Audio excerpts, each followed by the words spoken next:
What if one of the smartest minds alive revealed a secret not about Mars, but about how to live longer, stronger, and smarter? That was the headline that stopped a nation in its tracks. It didn't appear on some health blog or Reddit thread, it dropped straight from Elon Musk's own lips during a surprise appearance on a late-night podcast streamed to over 13 million live viewers. The world expected talk of Mars colonies, AI, or the next breakthrough in autonomous tech. Instead, Musk leaned forward into the mic, eyes clearer than usual, and said, "You want to know the biggest project I'm working on right now? It's not electric. It's not interstellar. It's personal. I'm figuring out how to fight aging, and win." And just like that, the world listened. It was a strange shift from a man known for dreaming in star systems and neural interfaces. But that night, Elon dropped something more grounded than anything he'd ever said before. He started talking about food, specifically, 3 foods he claimed were non-negotiables for his health as he aged. Not supplements. Not pills. Real, everyday food. "Most people think I run on Red Bull and pressure," he joked, "but truthfully, I've made 3 simple foods a daily ritual, and they've changed my mental clarity, energy, and even my biomarkers." The room fell silent. Within hours, clips of Elon's confession stormed TikTok, YouTube, and even Fox News. Memes popped up everywhere, Elon in a cape holding a blueberry, or captions like "Eat like Elon" over salmon dishes. But beneath the internet frenzy, people were genuinely curious. Was this just another celebrity health trend? Or was Elon onto something bigger? And most importantly, what were the 3 foods? He hadn't said them all yet. He promised, "I'll share one today." But the others? I want people to understand why first. At 53, Elon had weathered more than most humans ever would. CEO of 3 companies, a father of 10, and a man who'd faced lawsuits, public scrutiny, and physical burnout repeatedly. But this moment wasn't about burnout, it was about a wake-up call. He admitted to a moment last year where, after a 28-hour work sprint, he collapsed in the SpaceX command center. No camera, no tweets. Just silence. His team thought it was dehydration. But later tests revealed deeper issues, markers of chronic inflammation, early signs of neurodegeneration, and severe oxidative stress. Basically, he said, my brain and body were aging faster than my ambition. That hit different. Instead of rushing back to work, Elon took a sabbatical, something no one believed he'd ever do. He met with biohackers, nutritionists, neurologists, and even monks. And that's when the 3 foods came into focus. It's not about living forever, he told the podcast host. It's about showing up with power today, and tomorrow, and 10 years from now. What followed was the beginning of a roadmap. One based not on expensive therapies or futuristic devices, but the ancient, the proven, and the practical. He finally dropped the first one before ending the podcast. "If I had to pick one food to take to Mars, and only one, it would be this: blueberries." Why? They've been shown to reverse brain aging in rats, and they make my mornings feel 10 times sharper. It's the cheapest brain upgrade you can buy. That night, grocery stores in LA, New York, and Austin saw a 34% spike in blueberry sales. Hit subscribe and leave a comment with where you're watching from. This story might just spark a new beginning. What's one thing that always pushes you forward, even when things get tough? People responded in droves. Veterans, parents, tech workers, and seniors from across the globe commented with their reasons: faith, family, curiosity, survival. This wasn't just a tech story anymore. It was a human one. Elon ended the episode with a promise. "This is just the start. I'll reveal the next 2 foods soon, but first, we need to talk about why we age, and what almost cost me everything." And then, cut to black. But the seed was planted. One of the most relentless minds in modern history had declared war, not on time, but on how we waste it. And he wasn't doing it alone. Most people know Elon Musk as the billionaire genius behind Tesla and SpaceX. But before the flamethrowers, before Dogecoin and Mars rockets, there was a boy in Pretoria, South Africa, quiet, awkward, and sick more often than not. And that boy? He didn't look anything like the future tech mogul. Elon was born in 1971, the oldest of 3 kids in a family that was anything but ordinary.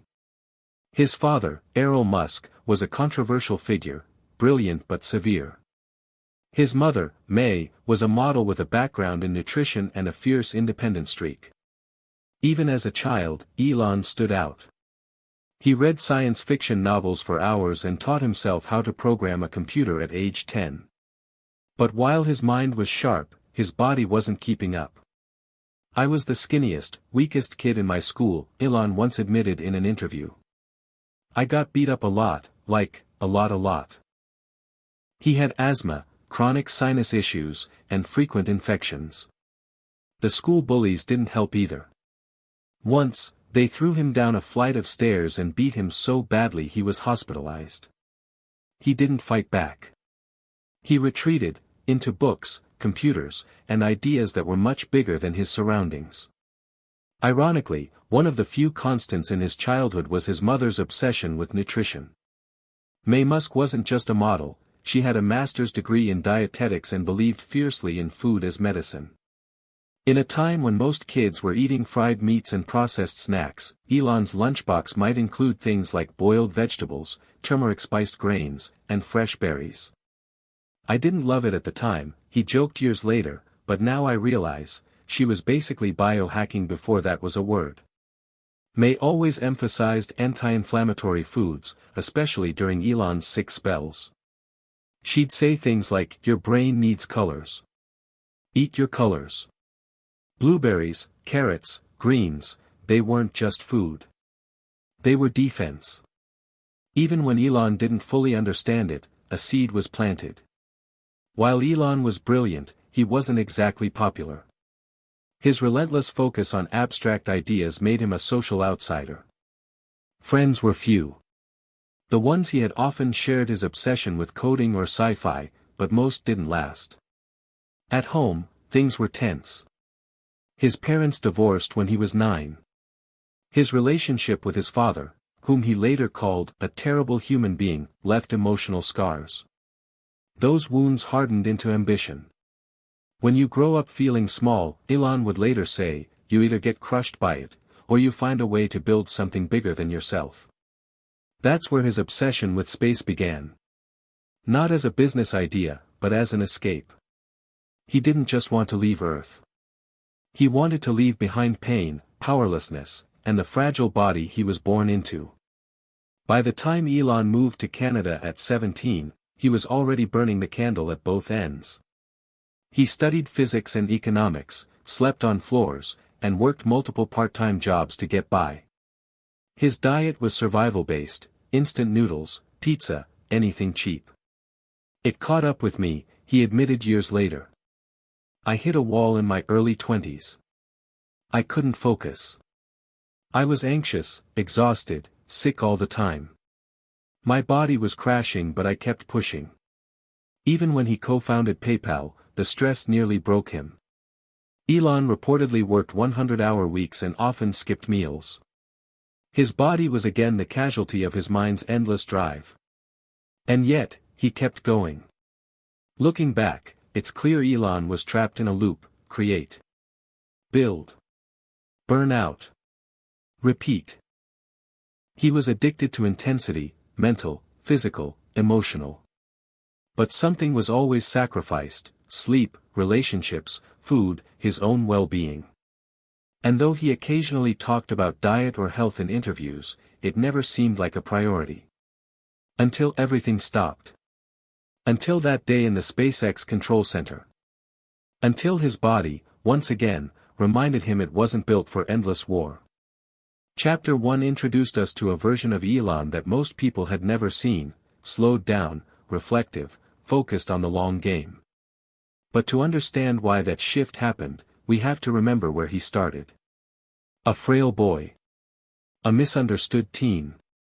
A hungry immigrant with nothing but vision. Now, a father. A legacy. A man with 10 times more pressure, and finally enough wisdom to ask, what if I don't want to crash again? What if this time, I want to feel strong? That's where the story of his aging transformation truly begins. By the time Elon Musk turned 40, he had already made history. He'd sold PayPal, launched Tesla, and become the face of humanity's hope for life beyond Earth. His name was everywhere, from magazine covers to college dorm posters. To the outside world, Elon Musk was superhuman. But behind the genius, behind the press releases and moonshot ambitions, there was a man barely holding himself together. And his body was trying to tell him something. At Tesla and SpaceX, Elon was known for setting a brutal pace, not just for his employees, but for himself. If there was a bed in the office, Elon was sleeping in it, one executive recalled. He would work 22 hours straight, then power nap under his desk. That was just normal. In 2018, during Tesla's infamous production hell, Elon was running 2 companies, raising 5 sons, and trying to land rockets vertically. His daily diet? Mostly coffee. His sleep? Barely 4 hours a night. His mental state? Wired, but increasingly erratic. He was losing weight, but not the healthy kind. He was developing tremors in his hands. And for the first time, Elon, whose mind had always been his greatest weapon, was forgetting things. Signs of burnout weren't just behind closed doors. In August 2018, Elon tweeted that he was considering taking Tesla private at $420 a share. The tweet cost him his chairman role and sparked an SEC investigation. But what few people knew was that at the time, he was heavily sleep-deprived, under intense pressure, and dealing with chronic inflammation and what doctors called brain fog. The worst year of my life, Elon later admitted. I was emotionally exhausted. My body was failing me. I didn't know who I was without the chaos. Privately, he began experiencing panic attacks and migraines. He was taking painkillers more often. His immune system was shot, he caught every cold, every flu. He once fainted after a long flight, brushing it off as dehydration. But the truth was scarier, Elon was in the early stages of systemic burnout. It wasn't until a routine checkup at the suggestion of his brother Kimball that Elon realized something was seriously wrong. His labs came back with alarming results. C-reactive protein, a marker of inflammation dangerously high. Vitamin D and B12, critically low. Elevated cortisol, insulin resistance, early signs of metabolic syndrome. I was 47 going on 70, Elon later said. My biological age was a full decade older than my real one. The irony? He could build rockets, train AI, and send cars into space, but he couldn't get his own body to stop breaking down. Like many high achievers, Elon didn't immediately act. He doubled down on work, convinced he could push through. But his closest friends, and even his mother May, begged him to slow down. He thought he could outthink exhaustion, said one Tesla board member. But the mind doesn't run without the machine it lives in. Eventually, his then-partner noticed more than just physical fatigue. Elon's mood was darker. His memory was glitching. He was irritable, forgetful, emotionally distant. One night, after back-to-back meetings and a 17-hour workday, he collapsed in the shower. No cameras. No press. Just Elon, alone, unconscious, on cold tile. That was the turning point. After that collapse, Elon checked into a private medical facility for 3 days. No internet. No staff. No work. Just test after test, and an ultimatum from a functional medicine specialist. You have 2 choices, the doctor said. You keep going like this, and you'll be lucky to make 60. Or you change everything, starting now. The recommendation wasn't extreme. It was basic. Cut the caffeine. Fix your sleep. Move your body. And, perhaps most crucially, change what you eat. This was the hardest part. Admitting that he, the man who outworked everyone, was vulnerable. That no amount of intelligence or ambition could outsmart biology. He'd spent years building machines, but he'd neglected the one he lived inside. It felt like failure, Elon later said. But maybe it was the only thing that could have saved me. He started seeing his body not as a limitation, but as an asset that could be optimized. That's when he remembered something from his childhood, his mother's obsession with food as fuel. The memory of blueberries at breakfast. Of turmeric soups when he was sick. Of fish oil being snuck into his smoothies as a teenager. It all came flooding back. Slowly, he started experimenting. Nothing fancy. Just 3 small additions to his day. 3 foods. One at a time. He tracked everything: sleep, mood, cognition, inflammation markers. The results were undeniable. Within 2 months, his brain fog lifted. He stopped catching colds. His stamina improved. His emotional swings smoothed out. The billionaire builder had found something shockingly simple. Not all revolutions are loud, Elon wrote in a private note to himself. Some start on your plate. The fall was quiet. No reporters. No Twitter thread. No emergency team sprinting through the halls of Tesla HQ. Just a thud, wet and cold, as Elon Musk collapsed in the shower of his Bel Air home. It wasn't dramatic. It was surrender. No warning, no dizziness. One moment he was rinsing shampoo from his hair. The next, he was on the ground, cheek pressed to marble, heart pounding like it was trying to claw its way out of his chest. It took 5 minutes for him to get up. 5 long, humiliating, soul-checking minutes. He didn't tell anyone. Not his assistant. Not his kids. Not even May. But that night, alone with a bottle of electrolyte water and a blood pressure cuff he'd ordered off Amazon, something shifted. If I crash again, and no one's around, that's it, he muttered. The machine beeped, 154/102. Way too high. This wasn't just exhaustion. This was his body pulling the emergency brake. 3 days later, at the insistence of Kimball Musk, Elon met with Dr. Eric Landis, a cellular aging researcher with degrees from Stanford and MIT, and a reputation for working with elite military operatives and CEOs.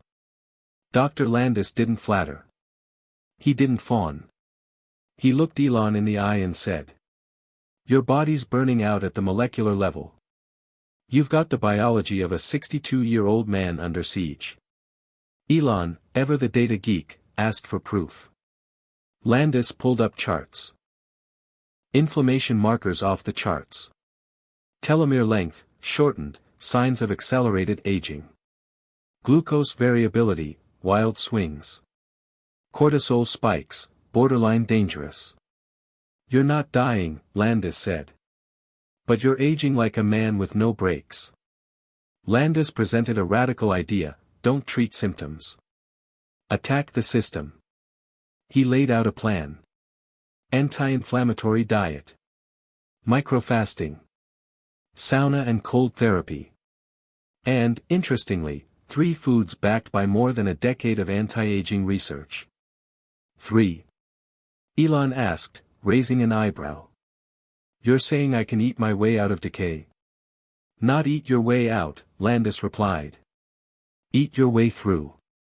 It wasn't a magic pill. It was a pivot. A decision. Elon agreed, reluctantly. But he was still Elon, he didn't take anything at face value.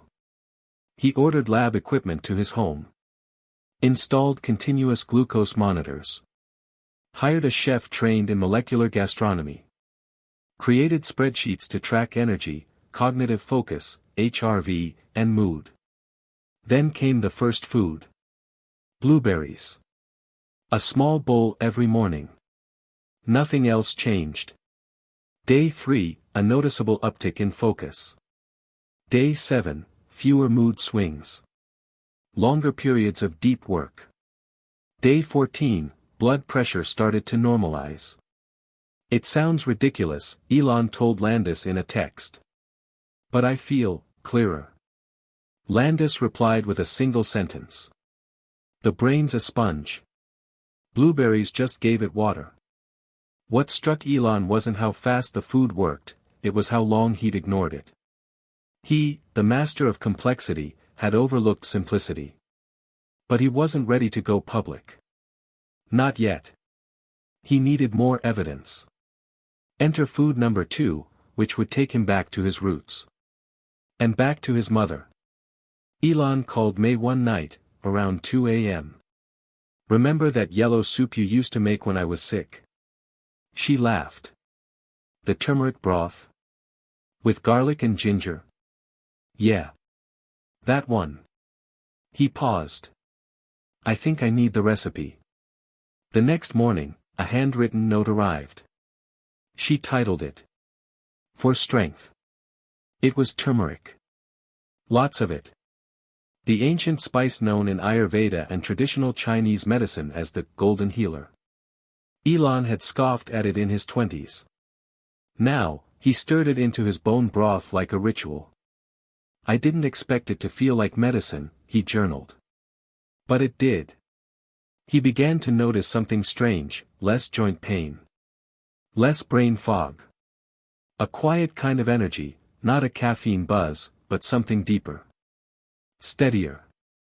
It wasn't just physical. It was emotional.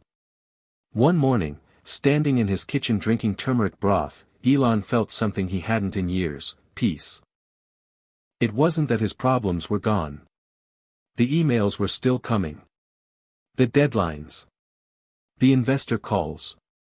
But his nervous system had finally stopped screaming. For the first time in a long time, he said, I wasn't reacting.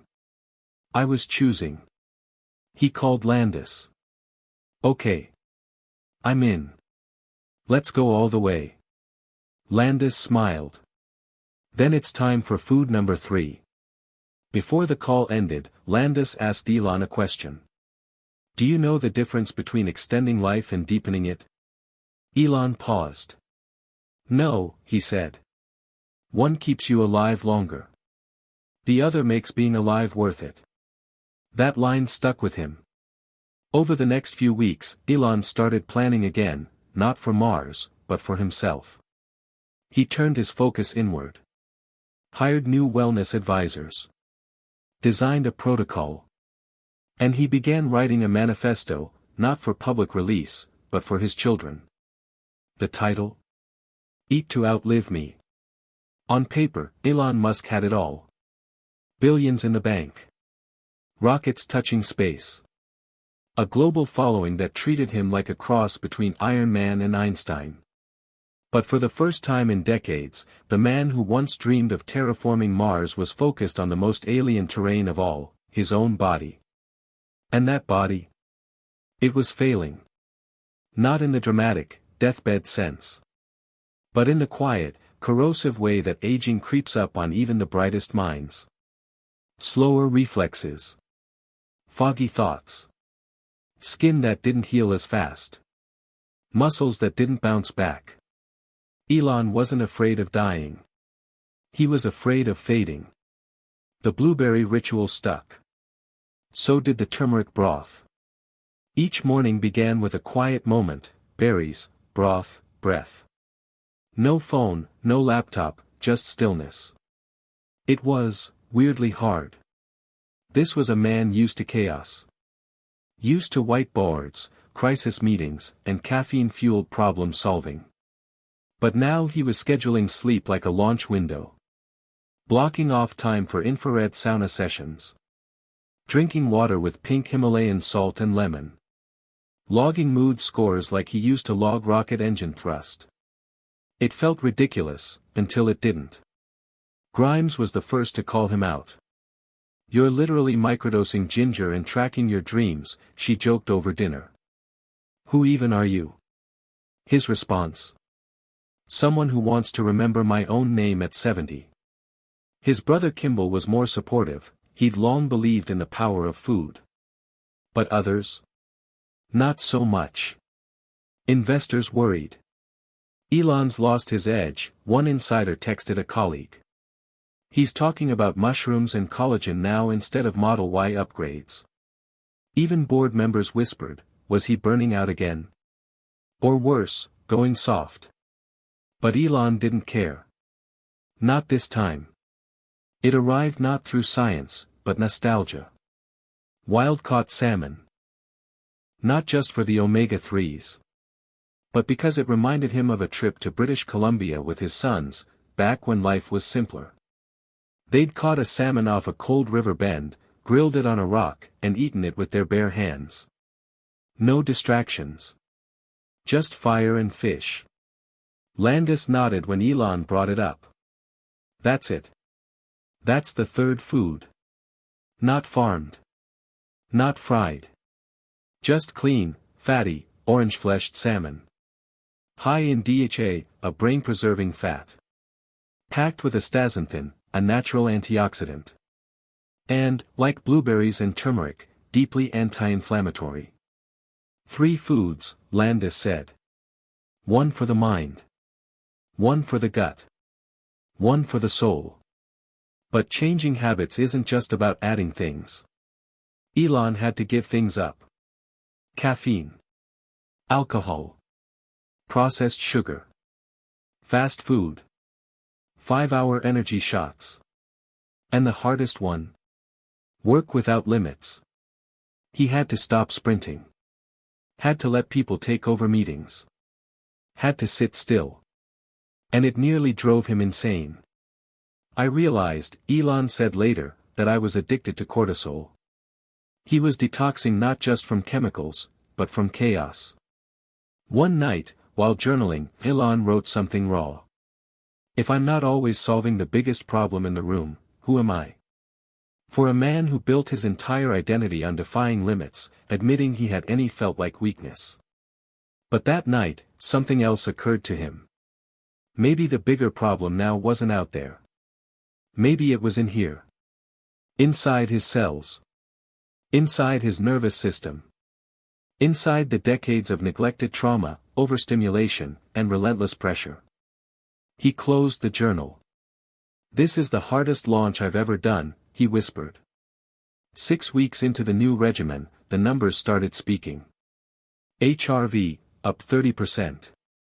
Inflammatory markers, cut in half. Resting heart rate, down to that of a 30-year-old athlete. REM sleep, doubled. Focus time, more consistent, longer blocks. Mood scores, stable. Calmer. But more than that, his kids noticed. You don't yell as much, his son said one night while they were building a Lego rocket.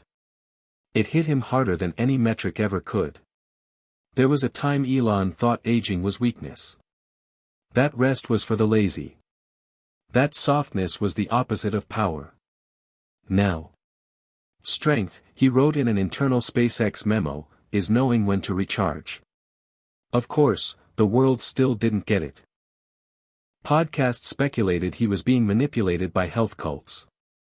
Critics called it a midlife crisis disguised as mindfulness. Even Twitter turned on him briefly when he posted a photo of turmeric soup with the caption, "Fuel fire." But Elon had been through worse. He knew how to take hits. This wasn't about image anymore. It was about legacy. What's the point of colonizing Mars, he said, if I can't stay healthy enough to see it? Blueberries. Turmeric. Salmon. 3 foods. 3 tools. 3 signals to the body, stay sharp. Stay clean. Stay calm. But behind them was a bigger message, aging isn't the enemy. Neglect is. Elon wasn't trying to live forever. He was trying to live fully. The numbers looked great. His inflammation was down. His brain was sharper. His body felt lighter. His sleep, finally, restorative. For the first time in a decade, Elon Musk was trending up in all the ways that didn't show up in stock prices. But something strange happened when he looked in the mirror. He didn't recognize the man staring back. For years, Elon had lived as a symbol, a modern Prometheus dragging humanity forward, armed with spreadsheets, Red Bull, and a borderline reckless disregard for limits. He was the brand. But now, he was meditating. Drinking turmeric broth. Turning down late-night meetings. Delegating more. Talking about boundaries. The whispers came quickly. Elon's softening. He's gone spiritual. Is he losing his edge? The loudest voice, though, wasn't coming from Twitter or tech blogs. It was coming from inside. What if they're right? One night, brushing his teeth before bed, an ordinary ritual in a now extravagantly intentional routine, Elon stared into the mirror. No puffiness. No dark circles. Skin clearer than it had been in years. He should have felt proud. Instead, he felt fraudulent. I built myself on chaos, he wrote in his journal. What happens if I start removing it? Would he still be the innovator? The disruptor? The visionary? Or just another middle-aged man trying not to break? Late one evening, while reorganizing files on an old hard drive, Elon found footage from the early Tesla days, him pacing barefoot in a warehouse, screaming excitedly at a prototype that had just barely worked.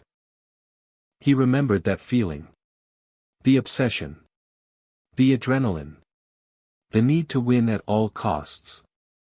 Now, at 53, he was trying to sleep 8 hours and eat salmon with lemon zest. Have I lost the fire? He asked himself. But then, he found another clip, 2014. Elon at a conference, eyes bloodshot, forgetting names on stage. Talking in tangents. Twitching slightly. And he remembered something else. The cost. Musk saw it coming. She always did. You've always been extreme, she told him over dinner one night. You just used to be extreme in the wrong direction. He didn't respond at first. What if people don't like who I'm becoming? She leaned in. Maybe the people who only liked you at your worst were never really rooting for your best. That stuck with him. Even with results, even with support, doubt is never far when you're transforming. Especially for someone like Elon, whose entire existence was built on doing the impossible by doing the unsustainable. He had to rewrite not just his habits, but his identity. Not the Iron Man.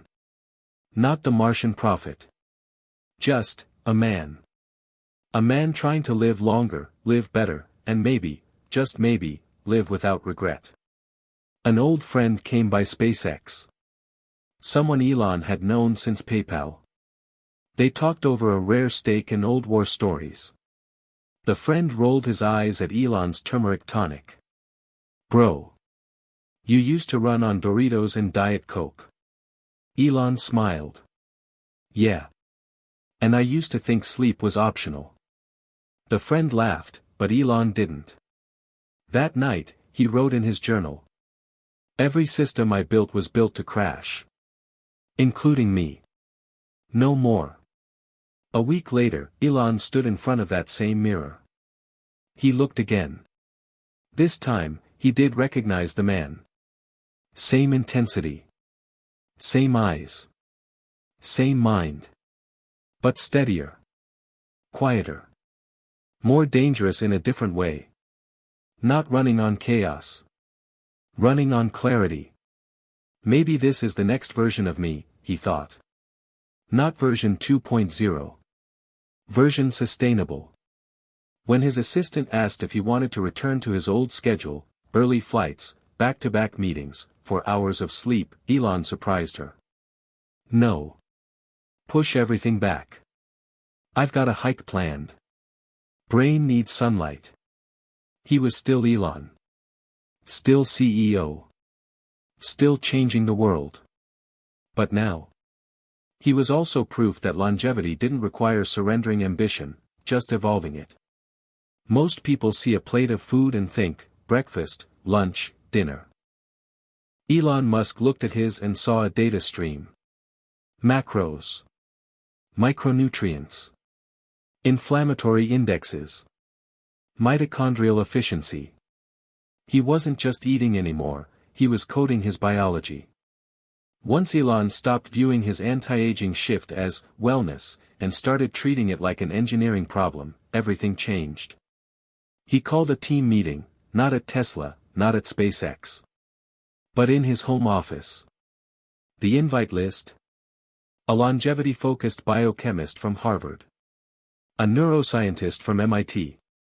A sleep expert from Stanford. And a Michelin-starred chef trained in nutritional genomics. The goal? I want to build the most efficient biological protocol for cognitive preservation. Food, supplements, routine, optimized like software. Every calorie, every second, tracked. They called it, the neural diet. Not a brand. Not a trend.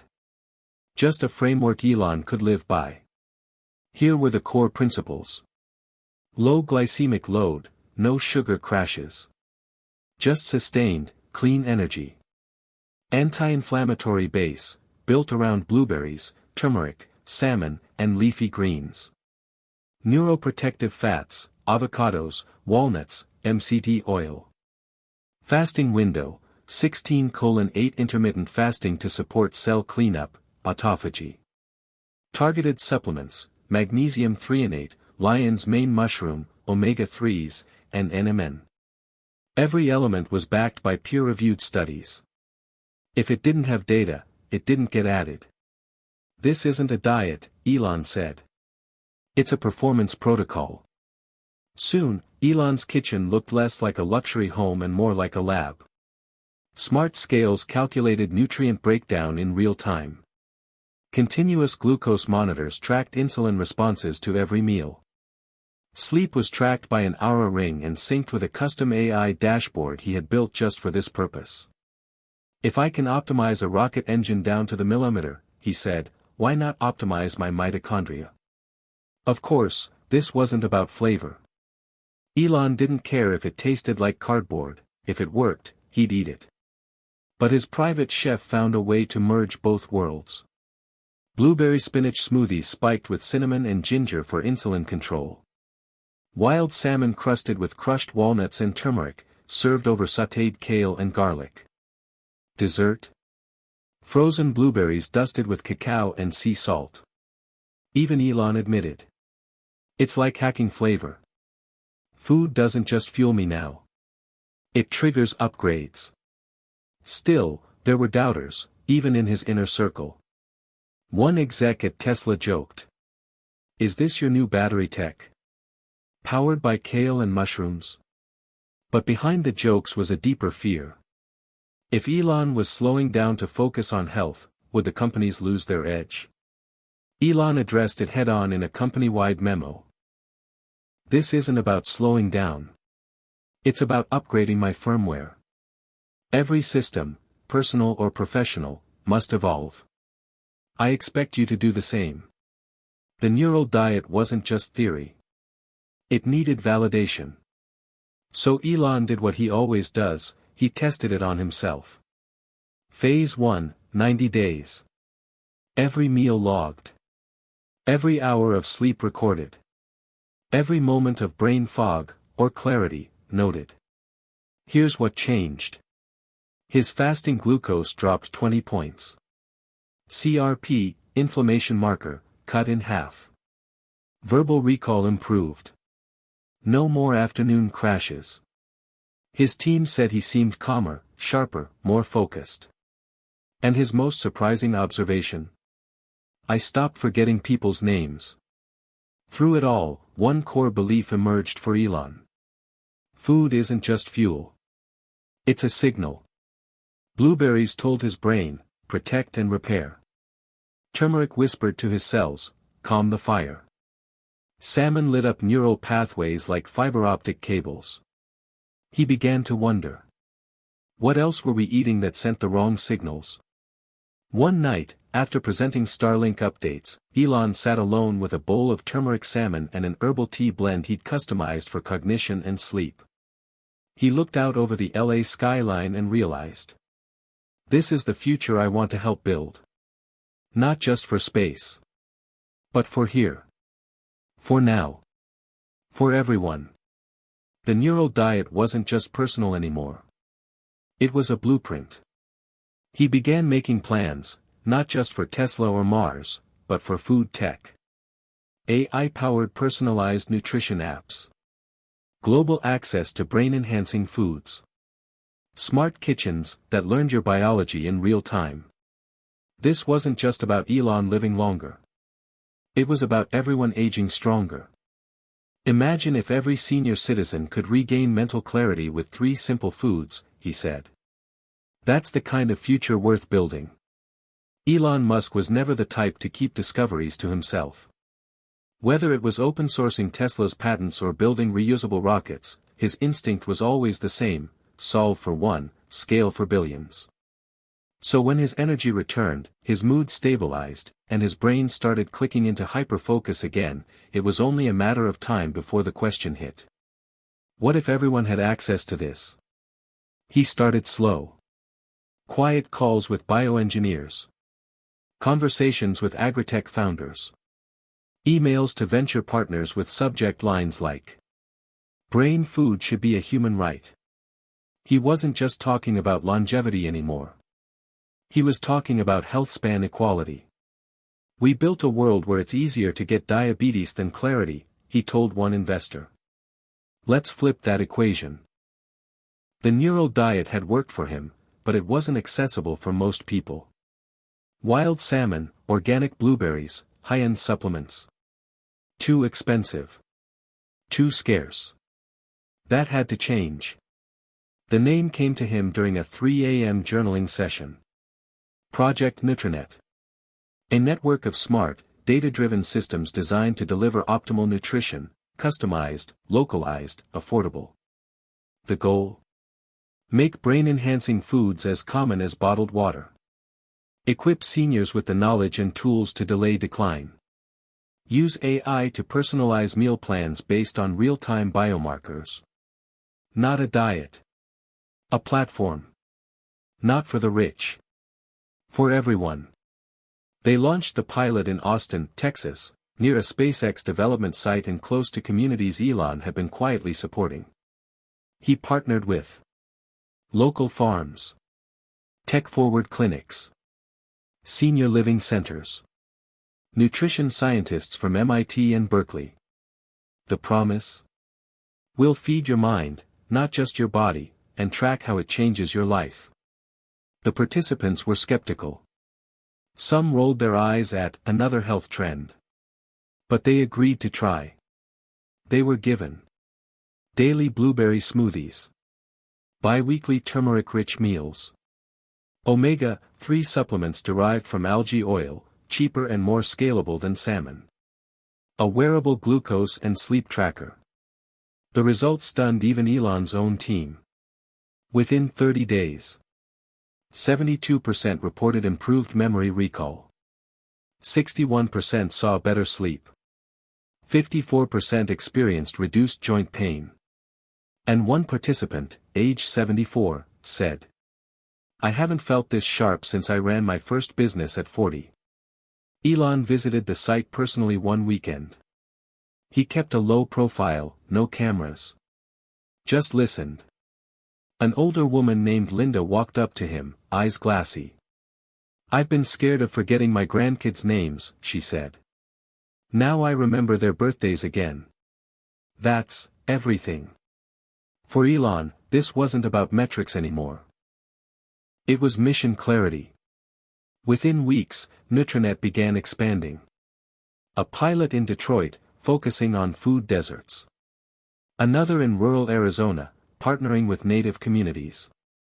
A satellite project in Japan, where aging populations were decades ahead in longevity, but struggling with mental decline. The key wasn't just giving people better food. It was retraining how we think about eating. Food as memory maintenance, emotional balance, brain fuel, anti-aging code. Elon called it cognitive nutrition. Naturally, the critics came. Is this just another billionaire trying to sell us brain pills? Is he turning food into software now too? Does he even care about culture, or just optimization? But Elon didn't flinch. He released a video, low production, filmed on his phone, standing in his kitchen. I'm not here to replace your food culture. I'm here to add years to the person making the food. He began shaping Nutrinet's outreach to older adults specifically. He didn't want to give them lectures. He wanted to give them simple, powerful upgrades they could feel. A brochure was printed.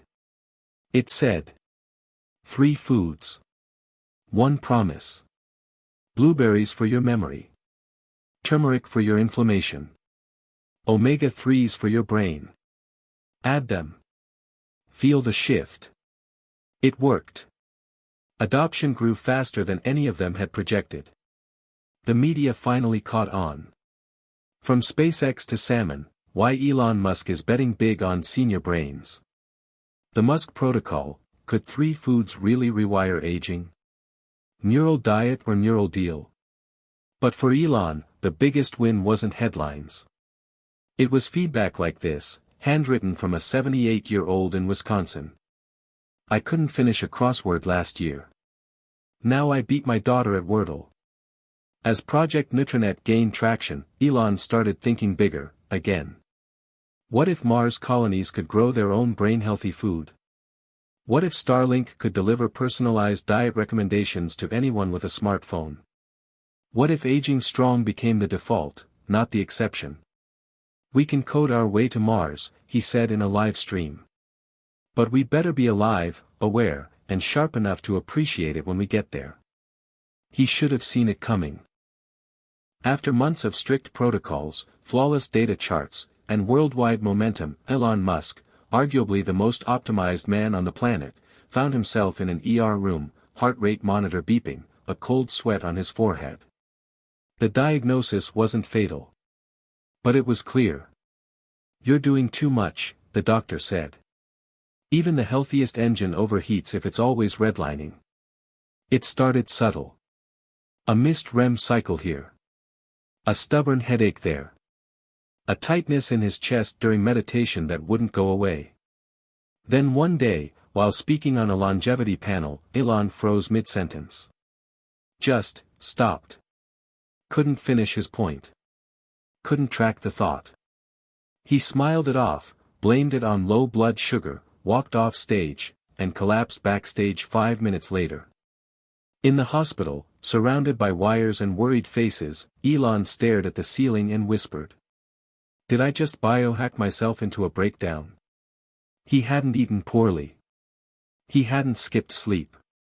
He had done everything right. But here's what he hadn't done. Rest. Not the 8-hour kind. The existential kind. The deep, internal pause that lets the nervous system reboot, not just the body. The irony wasn't lost on him. He had turned his body into a system, his food into code, his biology into a project. But the human body isn't a rocket. It doesn't respond to force. It responds to rhythm. I tried to brute force healing, he said later. Turns out, the body negotiates. It doesn't obey. It wasn't a failure of science. It was a failure of humility. When Landis showed up at the hospital, he didn't bring a lab report. He brought silence. They sat on the balcony, watching the sunrise.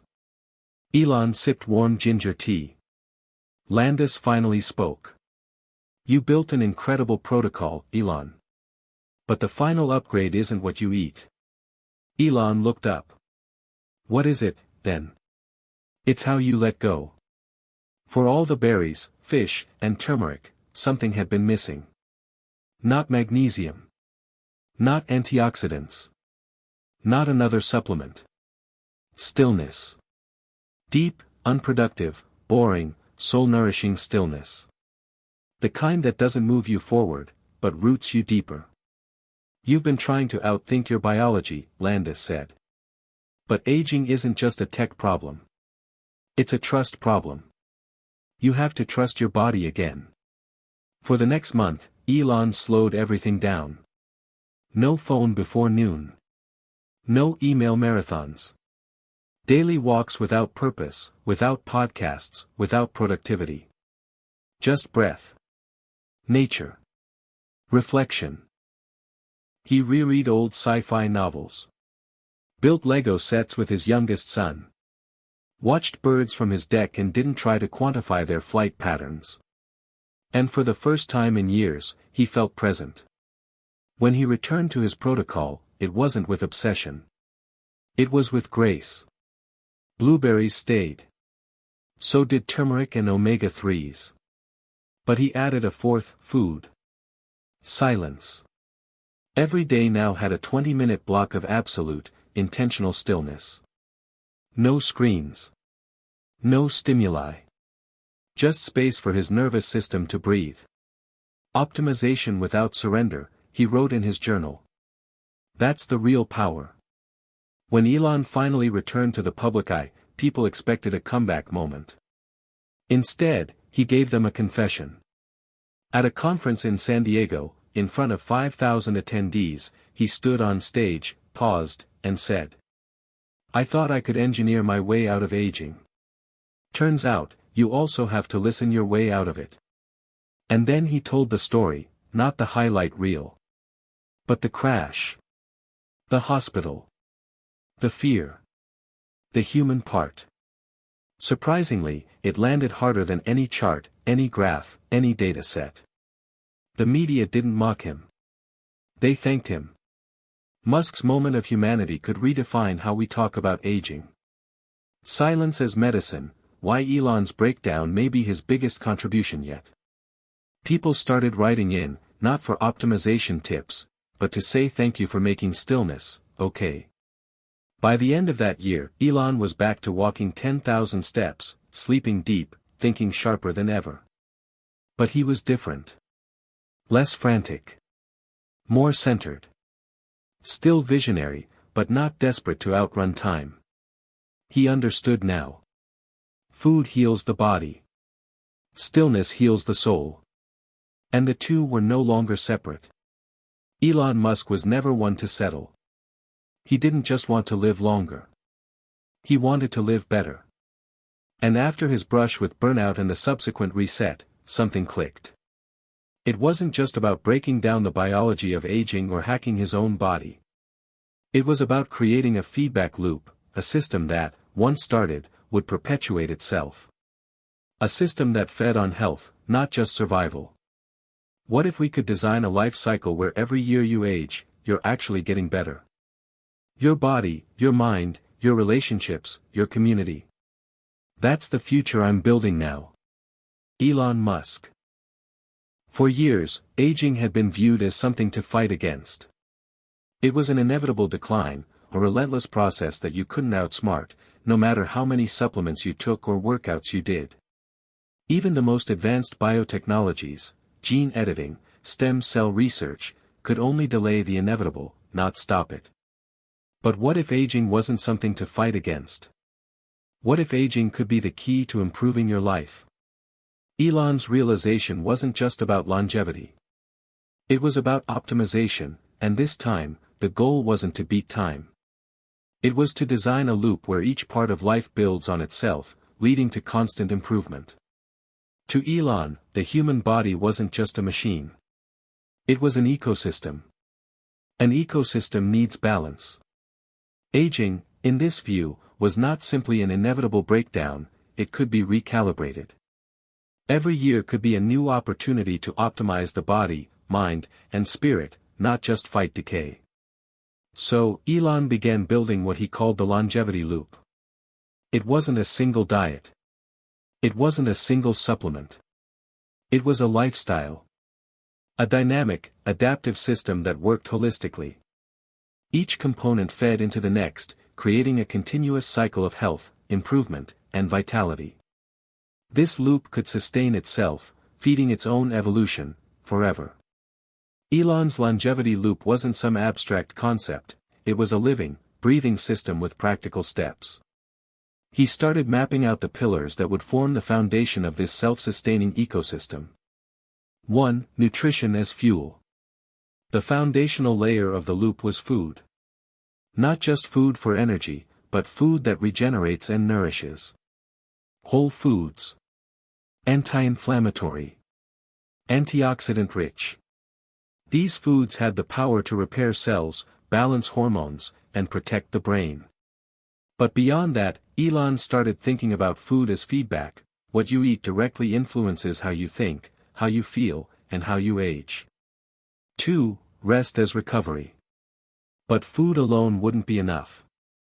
Rest, sleep, and stillness were crucial components. Instead of viewing rest as passive, Elon began to think of it as an active, vital process that gave the body the time it needed to repair itself. Deep, quality sleep could be optimized, especially when paired with relaxation practices like meditation and even intentional boredom. 3. Exercise as rejuvenation. Physical activity was no longer just a way to stay fit, it was a tool for rejuvenation. Exercise, particularly strength training and mobility exercises, had become key players in the loop. It wasn't about pushing the body to the limit, it was about gentle, functional movement that kept joints fluid and muscles strong, making daily life easier and more sustainable. 4. Mindset as maintenance. Perhaps the most important part of the loop was mindset. You can't optimize your biology if you're stuck in a mental loop of stress, anxiety, or negative thinking. Elon had learned this lesson the hard way. His mind had to be as clear as his body. That's where mindfulness, purpose-driven living, and emotional regulation came in. 5. Connection as strength. Human beings are social creatures. Longevity wasn't just about biology, it was about human connection. Elon now understood that meaningful relationships had a direct impact on both mental and physical health. Creating an environment of connection, vulnerability, and mutual growth was essential to this loop. Elon didn't just stop at theory. He tested his ideas. And not just on himself. He began working with small groups, engineers at Tesla, scientists at SpaceX, even some of the senior residents in his various pilot programs. Everyone became part of his longevity loop experiment.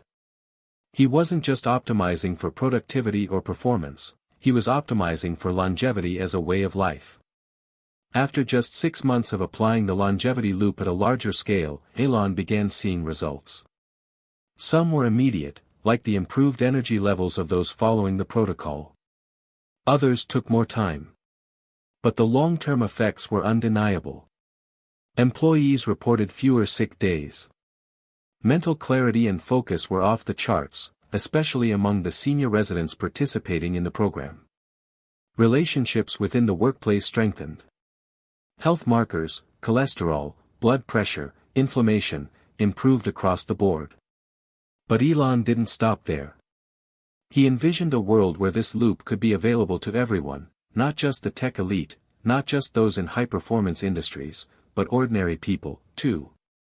The true potential of the longevity loop wasn't in exclusivity. It was in universality. Imagine a world where every individual, regardless of age, had access to the knowledge, tools, and resources to build their own longevity loop. A world where aging wasn't feared, but embraced as a beautiful, evolving process. What if our goal isn't to just live longer, Elon mused one night. But to live smarter. To live more intentionally. To live more together. The future, he realized, wasn't about surviving aging. It was about designing a system where the end of one phase leads to a richer, more meaningful next one. Soon, the longevity loop began rippling outward. New startups formed. Health tech companies sprang to life. Wellness programs flourished in schools, senior communities, and workplaces. Elon had done it again, he wasn't just building a protocol. He was building a movement. One evening, as Elon sat back in his chair, reflecting on the journey, he thought about the future of humanity. The longevity loop wasn't just a theory anymore. It was an invitation. What if the human race could age with power, with clarity, and with joy, he thought. What if we could design a world where every phase of life is optimized, not for survival, but for flourishing. Hit subscribe and leave a comment with where you're watching from. This story might just spark a new beginning. What's one thing that always pushes you forward, even when things get tough? It was late on a Sunday afternoon when Elon Musk found himself staring at a blank wall in his office, pondering something that had long escaped him: legacy. For years, he'd been consumed with the idea of optimization. He'd fine-tuned rockets, designed the future of electric cars, and pioneered brain-machine interfaces. He'd created a universe of technologies, all designed to propel humanity forward. But now, after decades of pushing the boundaries, the question lingered like a shadow in his mind. What's the legacy I'm leaving behind? He could build the most advanced technologies, create the most innovative solutions, but in the end, what was it all for? In the early days, Elon's focus had always been on disruption. He wanted to change the world in ways that no one had thought possible. And to an extent, he had. He'd turned Tesla into the world's leading electric car company, revolutionized space exploration with SpaceX, and built systems for clean energy with SolarCity. But now, as he sat reflecting on the future, something about his past goals seemed incomplete. Disruption alone wasn't enough. The question wasn't just how to make an impact, it was who would benefit from that impact. Elon knew that legacy wasn't just about the technologies you created, the wealth you amassed, or the companies you built. It was about the people you impacted. It was about the future, not just the present moment. You can be remembered for many things, Elon thought. But it's the lives you change that count the most. His mind started to shift. The key to a lasting legacy wasn't just about creating a singular moment of brilliance. It was about creating something sustainable, something that could thrive after he was gone, something that could endure across generations. The true measure of success, he realized, would be how his work could help future generations live better lives, not just more efficient ones. Elon had always been a visionary, someone who looked years, decades, even centuries into the future. But now, he was thinking not about the tools of the future, but about the people who would use those tools. He wasn't just creating electric cars. He was creating a new future of sustainable transportation for everyone. He wasn't just sending rockets to Mars. He was laying the foundation for humanity to become a multiplanetary species. And the longevity loop? It wasn't just a personal project, it was the key to building a system that would help individuals flourish at every stage of life, ensuring that each generation lived longer, healthier, and more fulfilling lives. What if, Elon thought, the greatest thing I could leave behind isn't just technology, but a blueprint for living better, for every person on Earth? In his later years, Elon started becoming more of a teacher, not just a creator. He began sharing his lessons, his mistakes, and his breakthroughs with a new generation of thinkers, innovators, and dreamers. He wanted to pass down everything he had learned, not just in business, but in life. He began speaking more openly about his own struggles, the burnout, the fears, the failures. He wanted people to understand that success wasn't just about achieving, it was about learning, growing, and understanding how to make the most of each opportunity. His goal was simple: to inspire others to take risks, to challenge the status quo, and to think about the long-term consequences of their actions. Whether they were engineers working on sustainable energy, doctors fighting the aging process, or students dreaming of a better future, Elon wanted to help them see that their work could matter beyond their lifetimes. As he sat in his office, thinking about his legacy, Elon started planning the next steps for his ventures. He had always believed that humanity's future depended on diversifying, spreading out into space, creating new technologies, and building better systems for living. But now, he was thinking about something more profound: what about the here and now? What about the people on Earth right now, living in a world that was rapidly changing? What if the true legacy was about improving the lives of millions, not just the select few who had access to advanced technologies? I've always believed in the power of technology to change the world. But it's time we make sure that power is for everyone, he reflected. His work on the longevity loop was just one piece of a much larger puzzle. It wasn't enough to just extend life. He wanted to create a future where everyone, regardless of age, status, or location, could live to their fullest potential. For the first time in his career, Elon began to seriously consider shifting the way he did business.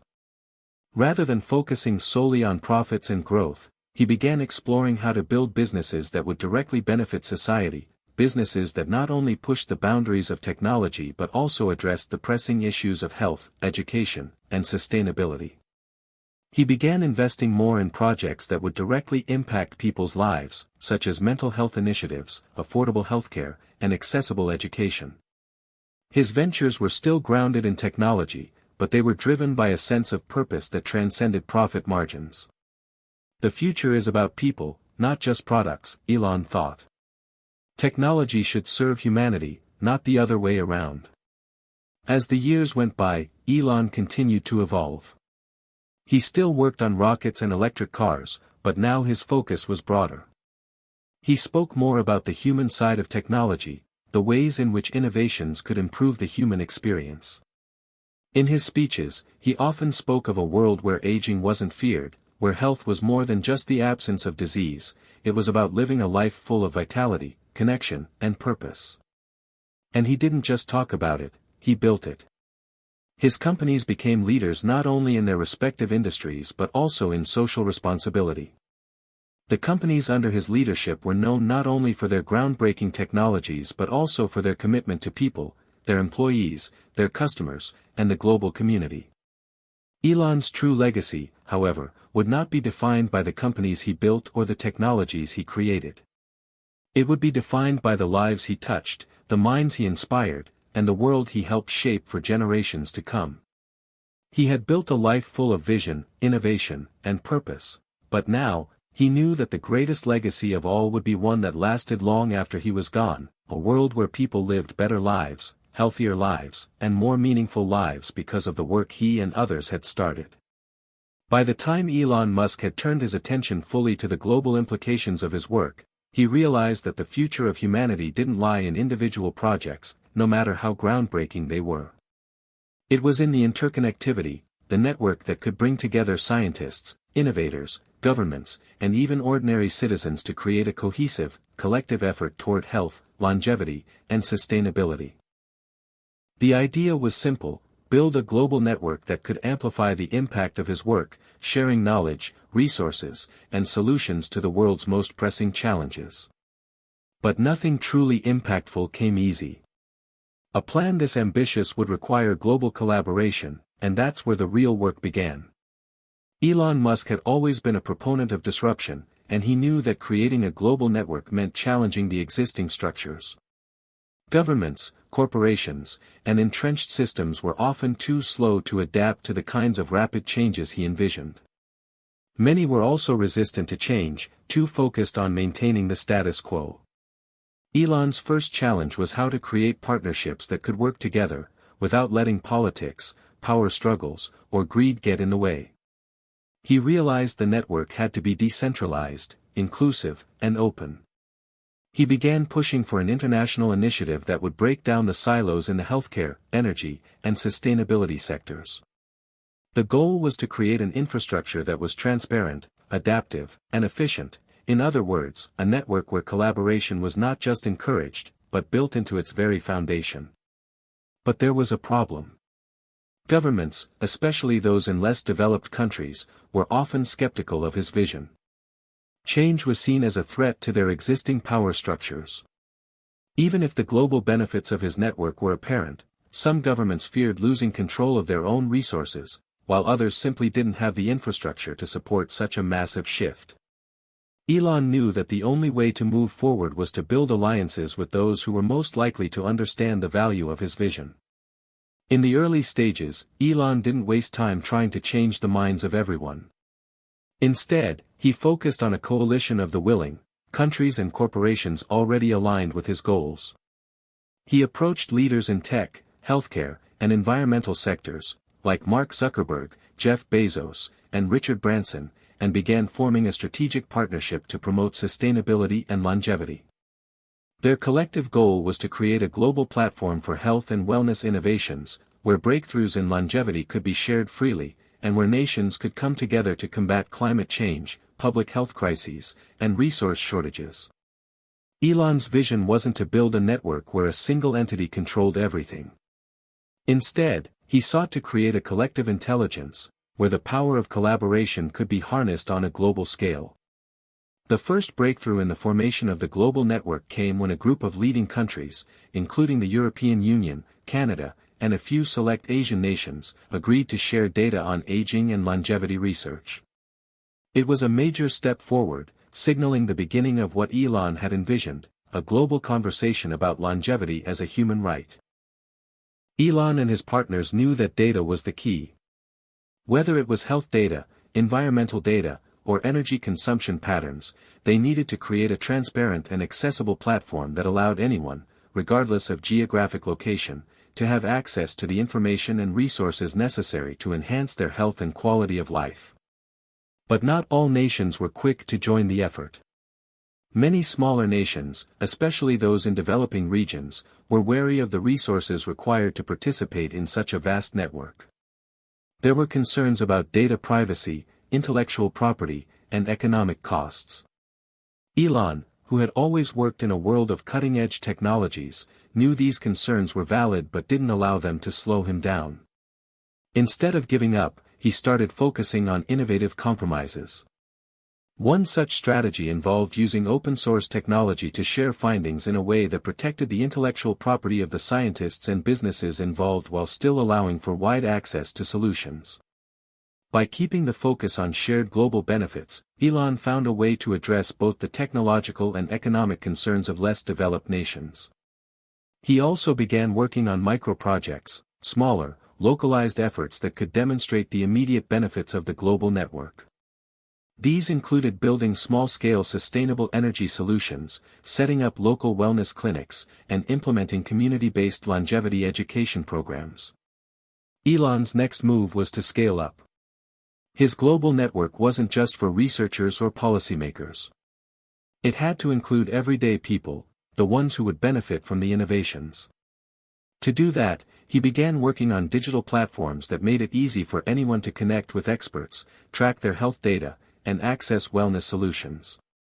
One of the most successful initiatives was a global health app designed to track key wellness markers like diet, sleep, exercise, and stress.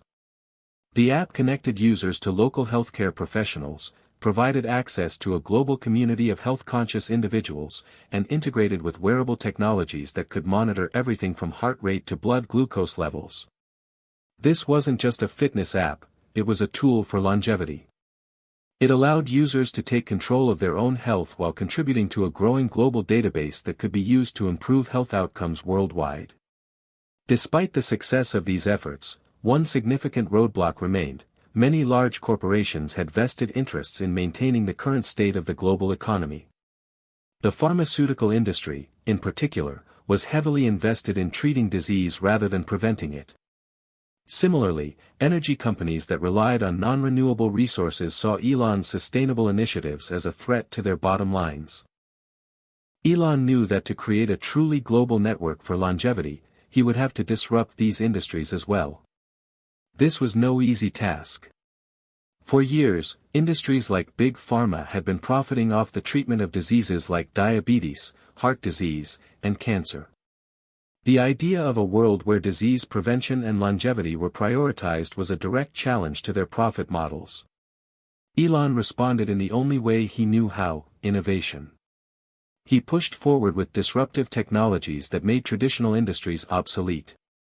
With Tesla's solar energy solutions, SpaceX's reusable rockets, and the Neuralink brain-machine interfaces, Elon was changing the game in industries that had once seemed invincible. As the global network began to grow, Elon felt a sense of accomplishment, but he knew that this was just the beginning. The ultimate goal was still far-reaching, a world where every person, no matter their country or socio-economic status, had access to the tools they needed to live a longer, healthier, and more fulfilling life. With the network expanding and partnerships forming, Elon realized that the global movement was no longer just a dream, it was a living, breathing reality. As Elon Musk sat in his office overlooking the bustling streets of Silicon Valley, the weight of his vision finally started to take shape. The global network was no longer just an idea, it was a movement, one that connected thousands of innovators, researchers, and everyday people across the globe in ways that had never been possible before. Yet, with the rapid expansion came challenges that demanded more than just technological solutions, they required collaboration at an unprecedented scale. Gone were the days when progress was achieved by individual efforts. Now, it was clear, the age of collaboration had arrived. Elon had always believed in the power of individual genius, but his experience with the global network had shown him that the true power of innovation didn't lie in any one individual. Instead, it was in the collective intelligence, the diverse perspectives and expertise of people coming together, learning from one another, and building solutions that could truly change the world. By this point, the network had grown to include not just private corporations, but universities, non-profit organizations, and even government bodies. Each entity brought its own unique strength to the table. Universities offered cutting-edge research, non-profits provided access to underserved communities, and governments contributed resources and policy support. Elon knew that, together, they could achieve things that no one organization could do alone. But creating a truly unified effort would require an entirely new mindset. One of the biggest challenges Elon faced was breaking down the silos that existed between industries and organizations. Health and technology were often treated as separate sectors. Technology companies focused on innovation and profit, while healthcare organizations were often bogged down by regulations and bureaucracy. Elon's goal was to create a bridge between these silos. He wanted tech companies to not just build apps or gadgets, but to create healthcare solutions that could be implemented worldwide. He wanted healthcare providers to understand that the technologies being developed in Silicon Valley weren't just toys, they were tools that could save lives, improve well-being, and extend human longevity. To accomplish this, Elon turned to his vast network of collaborators. He brought together doctors, engineers, data scientists, and business leaders to work on projects that fused technology with healthcare. The goal was simple: use technology to make healthcare more efficient, accessible, and affordable for everyone. One of the first projects was the creation of a smart medical platform that integrated wearable devices, AI diagnostics, and personalized treatment plans. This system allowed doctors to track patients' health in real time, provide immediate feedback, and even predict future health risks before they became serious issues. The platform was an instant hit, revolutionizing the way healthcare was delivered, particularly in remote or underserved areas. The success of the smart medical platform was just the beginning. Elon saw that in order to have a truly global impact, these innovations needed to be scaled quickly. He couldn't rely on traditional models of healthcare or business growth, he needed to think differently. To address the scalability challenge, Elon and his team partnered with governments and nonprofits to create global health initiatives. These initiatives were designed to introduce sustainable technologies to developing nations where healthcare infrastructure was lacking. From solar-powered clinics in Africa to remote diagnostics in Southeast Asia, the network expanded to serve the world's most vulnerable populations. As these projects flourished, Elon began seeing the kind of collaborative impact that had always been his goal. Local communities, healthcare providers, and tech companies were working together toward common goals. And with each success, the network grew stronger. As the collaboration between industries deepened, Elon began to rethink what it meant to run a business in the 21st century. For too long, companies had been motivated by profits alone, sometimes at the expense of social and environmental responsibility. But now, the lines between profit and purpose were blurring. Elon knew that to create sustainable change, businesses couldn't just focus on making money, they had to focus on making a difference. He began pushing for a new kind of corporate responsibility, one that prioritized long-term global impact over short-term gains. He spearheaded initiatives that required corporate partners in the network to commit to ethical practices, whether it was reducing carbon footprints, promoting fair labor standards, or ensuring affordable access to innovations. Slowly but surely, other companies in the network began adopting these principles, transforming the entire landscape of corporate innovation. This shift in corporate philosophy was critical. It wasn't enough for businesses to simply innovate, they had to innovate responsibly, with the well-being of people and the planet in mind. One of the most exciting developments in the age of collaboration was the rise of digital platforms that connected individuals from all walks of life. As the network grew, Elon began to realize that the true power of his vision was in democratizing access to knowledge, resources, and technologies. The Global Health app was a prime example of how technology could be used to create global connections. Users from every corner of the world could track their health, communicate with doctors, and access wellness resources, all from their phones. But beyond health, the network also created education platforms that allowed students in rural areas to access world-class teaching, as well as community networks that connected people with similar health and wellness goals. The digital revolution had the power to level the playing field and bridge the divide between the rich and the poor, the developed and the developing. Through this interconnected digital space, Elon saw the potential for global transformation. The more people collaborated, the more they could learn from one another and push the boundaries of what was possible. However, collaboration on a global scale wasn't without its difficulties. Despite the remarkable progress, challenges remained. Some countries were still resistant to adopting the technologies and initiatives Elon was championing. National interests often got in the way of progress, with some governments refusing to share critical health data or blocking access to certain technologies. Elon's solution was patience and persistence. He knew that change on this scale couldn't happen overnight. But he also knew that momentum was on his side. As the success stories from the global network began to pile up, even the most skeptical leaders couldn't deny the tangible benefits of collaboration. As Elon looked out over the world's landscape, he realized that the true legacy of his work wouldn't be defined by the products he created, but by the connections he fostered. The world was becoming more interconnected, more collaborative, and more focused on the common good. The age of collaboration had only just begun, but it was clear that this new chapter in human history would be one of shared responsibility, mutual benefit, and collective action. Elon's vision was no longer just about technology or longevity. It was about humanity, working together to create a better, healthier, and more sustainable future for everyone. As the global network continued to grow, Elon Musk realized something crucial: while technology could solve many of the world's biggest problems, it was humanity, the people behind the ideas, that would determine whether his vision for a longer, healthier, and more sustainable world would ever truly succeed. For all his genius in building companies and innovations, Elon had never been one to shy away from the truth: people are messy. They have egos, emotions, insecurities, and ambitions that often clash with each other. And as the leader of a movement that spanned the globe, Elon found himself facing a different kind of challenge: how to bring together people from all walks of life, all cultures, and all backgrounds, to work towards a common goal. Elon had always been a visionary, a man who looked beyond the present to create the future. But as his initiatives gained traction, he began to feel the weight of leadership.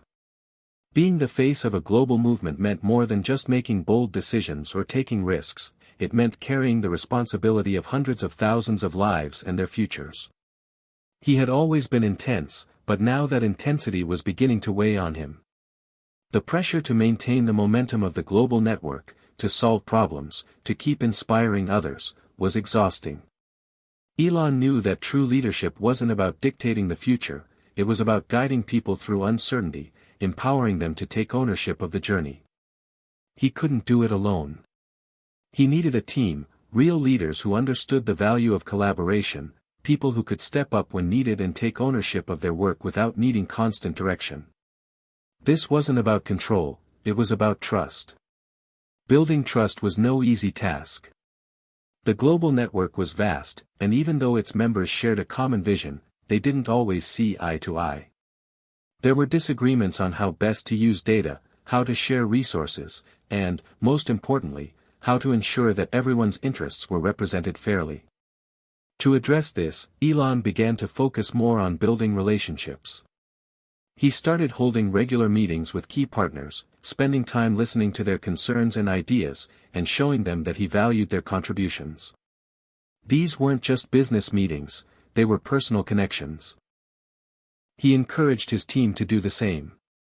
Leaders weren't just people who held power, they were people who could connect, who could inspire, and who could listen.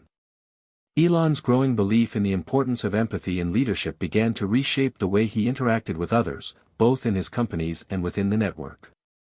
However, the personal toll of this level of leadership was not without its challenges. As much as he valued connection, he struggled with maintaining his own sense of emotional balance. The loneliness that often accompanied his role was something he hadn't expected. His mind was constantly racing with ideas and strategies, and yet he found it hard to share his true feelings with others. At times, the emotional burden felt overwhelming. The constant need to maintain a strong face for his team, while internally grappling with doubts and pressures, was exhausting. Despite his massive accomplishments, Elon began to feel the emotional wear and tear of being the figurehead of such a monumental movement. No matter how well-intentioned a project might be, conflict was inevitable. As the global network expanded, so too did the differences between its stakeholders. There were cultural divides, philosophical disagreements, and clashing egos that often led to friction between team members. One such conflict arose between two key partners, one focused on sustainability and environmental preservation, while the other emphasized economic growth and the need for technological progress. Their contrasting views on how to balance the needs of the environment with the demands of the economy became a contentious issue. Elon was caught in the middle. On one hand, he understood the importance of both perspectives. On the other, he knew that without compromise, the network would fracture. In the past, Elon might have dealt with these kinds of disputes by asserting his dominance and making a final decision. But this time, he decided to take a different approach. He called a meeting with both parties and asked them to spend an entire day listening to each other's perspectives. They were allowed to express their frustrations, fears, and desires, without interruption. It was uncomfortable at first, but by the end of the day, something remarkable happened. Both sides began to see the human element in each other's arguments. They realized that their goals weren't so different after all. The solution wasn't about choosing between growth and sustainability, it was about finding a way to make them coexist. Through moments like these, Elon realized that empathy was an essential tool in leadership. By truly listening to others and understanding their viewpoints, he was able to foster collaboration instead of conflict. Empathy didn't mean agreeing with everyone all the time, it meant acknowledging their concerns and finding a way to integrate diverse perspectives into a cohesive solution. It was a skill he had always valued but hadn't fully realized the power of until now. As his network grew, it became clear that emotional intelligence, the ability to understand and manage emotions, both your own and others, was as critical to success as technical expertise. Despite his success, Elon began to question whether he was truly happy. He had built companies that would change the world, but at what cost? The constant pressure to innovate, to lead, to inspire, it took a toll on his personal life. He found it difficult to maintain relationships outside of work. The long hours, the sleepless nights, the unrelenting pressure to keep pushing forward, it all seemed like too much sometimes. Yet, there was a voice in him that wouldn't allow him to stop. It wasn't just about business or profit, it was about creating a legacy that would outlast him, a legacy that would give people the chance to live longer, healthier, and more sustainable lives. Elon realized that his journey was more than just about the end goal, it was about the people he was working alongside. The human element was what gave his work meaning. And it was that connection, that shared belief in something greater, that kept him going. As the global network continued to grow, Elon embraced the idea that true progress was not only about achieving groundbreaking technological milestones. It was about creating an environment where people could come together, work through their differences, and build something that was bigger than any individual. It was about understanding the human element that fueled the machine of innovation. Elon had always been driven by the desire to push the boundaries of what was possible. But now, he understood that the key to sustainable progress was not just about changing the world, it was about changing the way we work together to create that change. In the end, the most important innovation was the ability to connect, to build trust, to listen, and to empathize with one another. And that, he realized, was the true path to a longer, healthier, and more sustainable future. Elon Musk had spent most of his life working toward one singular goal: to push the limits of what technology could achieve. From revolutionizing electric vehicles to building colonies on Mars, his career had been a relentless pursuit of progress. But as his network expanded and his influence grew, he began to think not just about technological advancements but about the bigger picture, the future of humanity. The future was not just about creating machines or systems that could extend life, it was about creating a world, and a future, that was truly sustainable and fulfilling for all of humanity. It was about ensuring that the species would not only survive but thrive in the centuries to come. As Elon looked out over the vast expanses of space, he began to ask himself a fundamental question: what does it mean to be human? He had always been fascinated by evolution, the process through which life forms adapt and change over time. But as humanity faced existential threats like climate change, pandemics, and the growing risk of technological warfare, he realized that evolution was no longer just a slow, natural process. For humanity to survive and prosper, artificial evolution, guided by conscious effort, would have to play a part. And that's when the idea of human enhancement began to take hold in his mind. While technologies like artificial intelligence and gene editing were still in their infancy, Elon could see a future where humans were not just biological beings but augmented individuals capable of extraordinary feats. What if humanity could evolve faster than nature could? What if we could design ourselves to be healthier, smarter, and more resilient to challenges? Elon's mind raced as he imagined a future where humans no longer had to rely solely on natural selection. Instead, they could enhance their bodies and minds through technological means, whether through genetic engineering, neural interfaces, or biotechnology, enabling humans to reach their full potential in ways that were previously unimaginable. For Elon, the idea of humanity's future was inseparable from his long-held dream of becoming a multiplanetary species. Space exploration had always been a passion of his, but as he watched the global challenges of the 21st century intensify, he realized that colonizing other planets wasn't just a lofty dream, it was a necessity for the survival of humanity. He had always believed that Earth was fragile, that a single asteroid impact, a global war, or a devastating environmental collapse could bring civilization to its knees. But if humans could establish colonies on Mars, the Moon, and beyond, they would have a backup plan, a way to ensure the survival of human civilization no matter what happened on Earth. The idea of SpaceX became even more urgent to Elon. It was no longer just about getting to Mars for the sake of exploration, it was about creating a lifeboat for humanity. However, as Elon worked on the logistics of interplanetary travel, he began to realize that space colonization wasn't as simple as sending people to Mars. It would take years, even decades, to build sustainable colonies on distant planets. The technologies needed to support human life in space, life support systems, energy generation, and terraforming technologies, were still in their infancy. With the ambitious goal of becoming a multiplanetary species came a critical question: how would humanity evolve on other planets? Elon began to think deeply about the ethics of colonization. What if, in their drive to conquer new worlds, humans began repeating the mistakes they had made on Earth? He saw the potential for exploitation. The same greed and destruction that had marred Earth's history could easily repeat itself in space. But he also saw an opportunity for something better. If humanity could learn from the mistakes of its past, it could build a new world, a world where sustainability, cooperation, and human dignity were the cornerstones of civilization.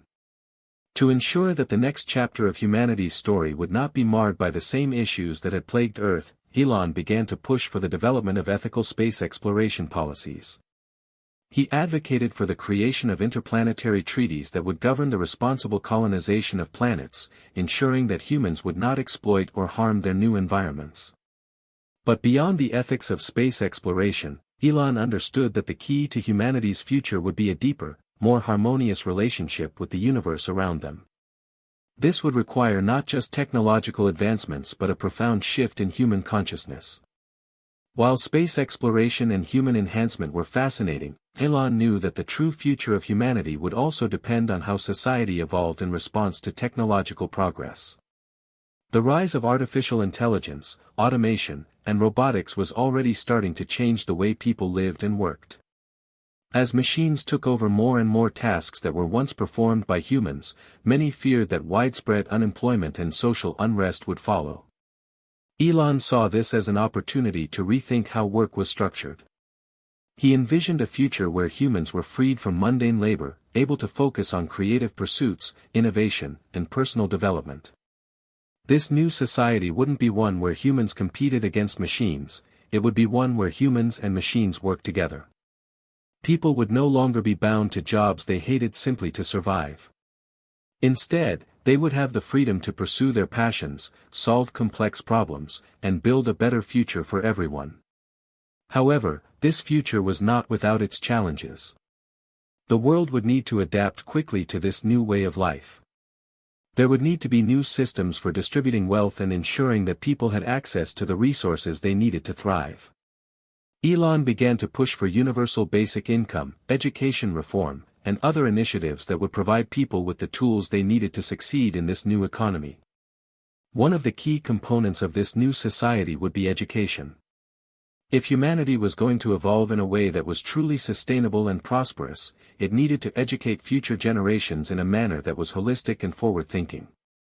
This would mean focusing not just on traditional academic subjects but on emotional intelligence, critical thinking, and global citizenship. Elon had always believed in the power of education to change the world. But as the world became more interconnected and complex, he realized that the way people were educated would need to adapt as well. Schools would need to be places where students were equipped with the tools they needed to thrive in a rapidly changing world, with a deep understanding of how technology, society, and the environment all intersect. As Elon gazed toward the horizon, he could see the world on the verge of a new era. Humanity was on the precipice of an exciting, challenging, and uncertain future. But for the first time, Elon felt a sense of hope. He had spent much of his life focused on technological breakthroughs and groundbreaking innovations, but now he understood that the future of humanity was not just about what technology could achieve. It was about the values that would guide humanity into the future. The future of humanity would be one where technology and humanity were in harmony, a future where humans could expand beyond the confines of Earth, evolve into something greater, and thrive in ways that were sustainable and fulfilling. Elon smiled, knowing that the journey ahead would be long and fraught with challenges, but that together, humanity could overcome them. The future was bright, and it was in humanity's hands to shape. The journey to Mars had always been a distant dream, a vision Elon Musk had nurtured for decades. But now, as the SpaceX program gained momentum and the world watched, that dream was on the verge of becoming a reality. In 2025, SpaceX launched the first crewed mission to Mars, marking a critical turning point in humanity's pursuit of a multiplanetary existence. The idea of becoming a multiplanetary species was no longer a hypothetical, it was happening, and the world was on the edge of its seat. But while the excitement was palpable, Elon and his team understood that the real work was just beginning. Establishing a sustainable colony on Mars was an unprecedented challenge, one that involved not only technological innovation but also careful planning, adaptability, and cooperation on a scale humanity had never seen before.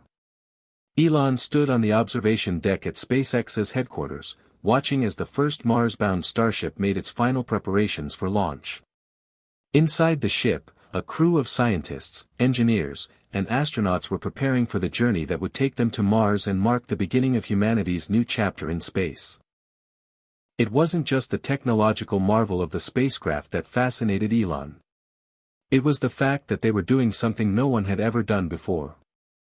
The Starship was designed to carry hundreds of people, cargo, and supplies to Mars on a regular basis, but there was so much about life on Mars that they still didn't understand. Mars was a harsh environment, its atmosphere was mostly carbon dioxide, its temperatures were freezing, and its gravity was only about 38% of Earth's. The dust storms on Mars could cover the entire planet and last for months, while its surface was bombarded by cosmic radiation and solar flares. And yet, despite all these dangers, Elon believed that humanity could overcome them. But it would take more than just a spaceship to succeed, it would take ingenuity, resilience, and creativity. The first challenge the crew would face upon landing was sustainability. To survive on Mars, they needed to produce everything from oxygen to food to water. Unlike Earth, there was no infrastructure waiting for them. They couldn't simply plug into a power grid or rely on the resources of a thriving ecosystem. The habitat modules were designed to be self-sustaining, with closed-loop systems that recycled air, water, and waste. The crew would grow their own food using hydroponic farming techniques, relying on solar energy to power their equipment and provide the necessary warmth. But while these technologies existed on Earth, they had never been tested on such a remote and hostile planet. The team had spent years developing and refining these systems, but Mars posed challenges no one could have predicted. The crew would need to make real-time adjustments and solve problems as they arose. Elon's vision for Mars was clear, a colony that could survive independently, without relying on Earth for supplies. But achieving this would require a level of innovation and resourcefulness that few had ever imagined.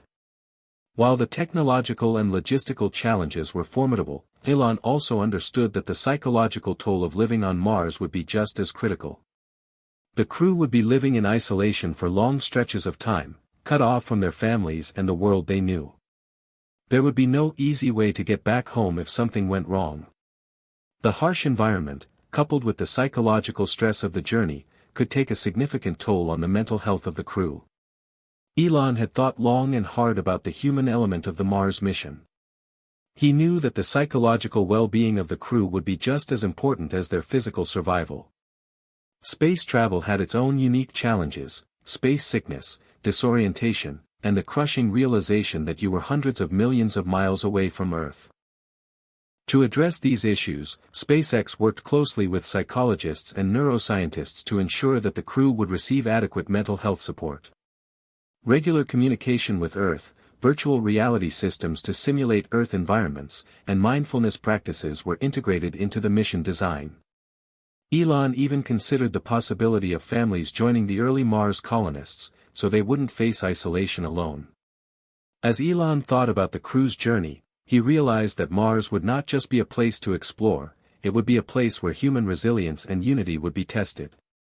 The success of the colony would depend not just on technology, but on the human spirit. As the mission drew closer, Elon's thoughts began to shift to the ethical dilemmas of colonizing another planet. Mars was a world that had never seen human life. Was it right to disrupt its pristine landscape in the pursuit of survival? Would the human presence on Mars have unintended consequences that could affect the planet in ways they didn't understand? Elon wasn't blind to the potential consequences of colonizing Mars. He knew that once humans arrived on the red planet, there was no going back. The first missions would set the tone for everything that followed. What if they disturbed the delicate balance of Martian ecosystems, or worse, introduced invasive species that could wreak havoc on Mars' fragile environment? Elon's team had spent months deliberating on the ethical framework for Mars colonization. They proposed planetary protection protocols, ensuring that they didn't contaminate Mars with Earth-based organisms.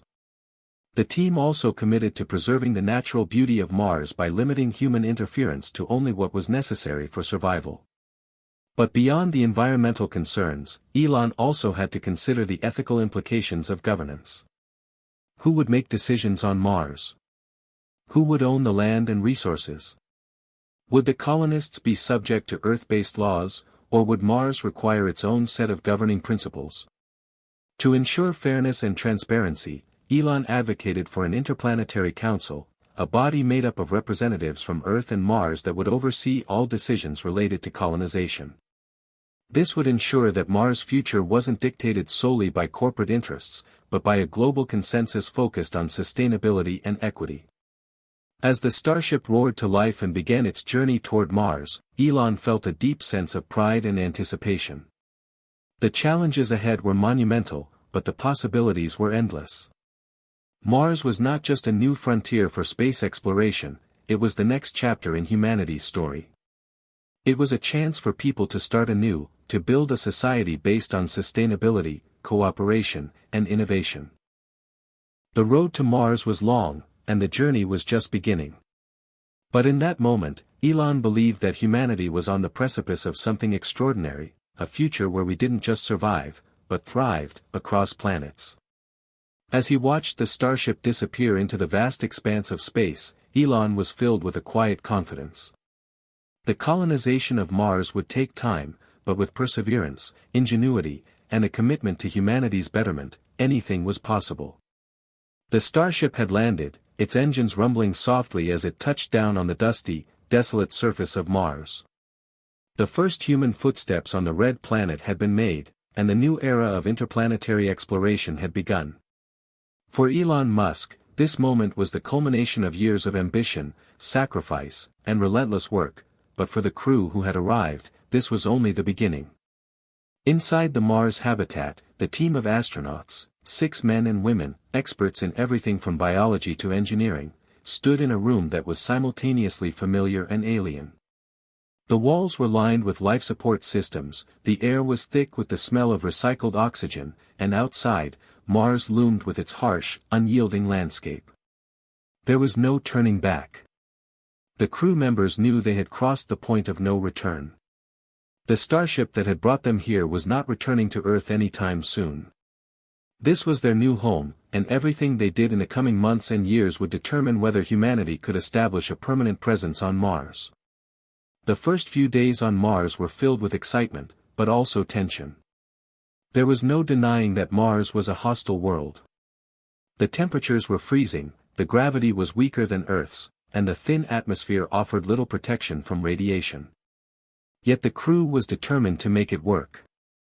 They immediately set to work unpacking the cargo pods that had arrived with them, filled with essential supplies, food, water, building materials, and equipment.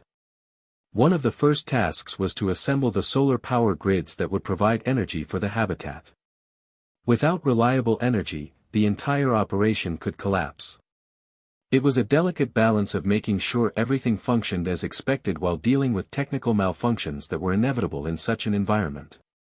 One of the most crucial aspects of surviving on Mars was the self-sustaining ecosystem they had built. Inside the habitat, they had a hydroponic garden, a high-tech farming system that used water and nutrients to grow crops without soil. Fresh food on Mars wasn't just a luxury, it was a necessity. If they were to survive here for months or even years, they needed to produce their own food. The garden produced a variety of vegetables, lettuce, tomatoes, and herbs, and soon, they added protein-rich algae to the menu. These crops weren't just for nutrition, they were part of a delicate balance that kept the ecosystem intact.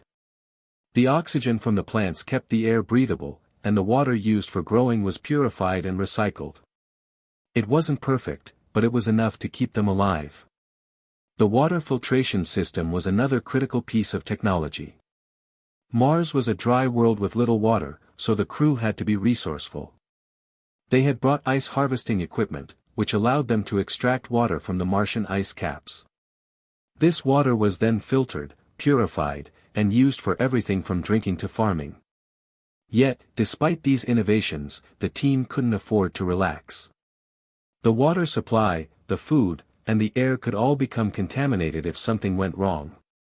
Every day felt like a test of their resilience and ingenuity. While the crew members were busy with their tasks, something else was weighing on their minds, the psychological toll of isolation. Mars was not just distant geographically, but emotionally as well. The vastness of the planet and the complete separation from Earth created a sense of loneliness that couldn't be ignored. Even though they were all surrounded by their colleagues, the crew felt the heavy weight of being so far from home. There was no way to escape. The planetary isolation meant there were no quick escapes, no weekend trips, no visits from friends or family. They couldn't walk down to the local coffee shop or go for a hike in the mountains. They were alone, on a world where human life had never existed before. The weight of it pressed on their minds. Elon had anticipated this, and he had worked to ensure that mental health would be just as prioritized as physical survival. The crew had regular psychological check-ins, where they would talk about their emotions and frustrations. They also had access to virtual reality systems that allowed them to escape to Earth-like environments, beaches, forests, and even their own homes. But the fact remained that this isolation, this sense of being cut off from everything familiar, was going to be one of the toughest challenges of the mission. As much as the crew tried to focus on the mission, the feeling of homesickness was impossible to ignore. After the initial settling in, the next big task was to expand the habitat.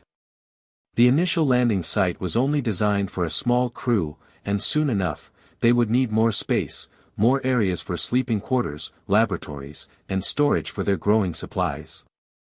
They began assembling new habitation modules, carefully designed to withstand the extreme conditions of the Martian environment. One of the most impressive pieces of engineering was the inflatable habitat. SpaceX had developed a system of modular inflatable structures that could be deployed quickly and safely. These structures could be expanded as the colony grew, and they provided the crew with additional living and working space. But building on Mars wasn't just about the technology, it was about the human touch. Each new addition to the habitat had to be made with care. As the crew worked, they didn't just focus on getting the job done, they made sure that the space felt comfortable. They put up personal items, pictures, and little touches that made the place feel more like home. As much as it was about survival, life on Mars also had to be about human connection. Even in a harsh and unforgiving environment, the crew knew that their relationship with each other would determine whether they could succeed or fail. The psychological toll of living on Mars would only be overcome if they supported each other, encouraged each other, and built a sense of community.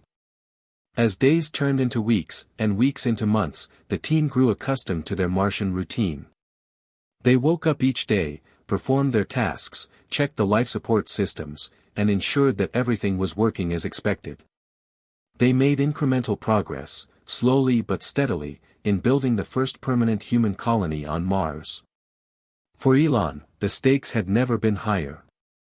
The success of this mission wasn't just about getting to Mars, it was about creating a model for humanity's future.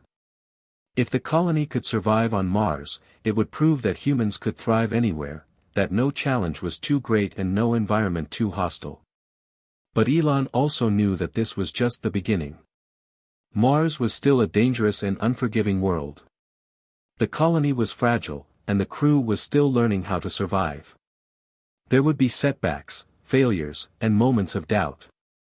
But if they could hold on, if they could continue working together, they would lay the foundation for the next stage of humanity's journey.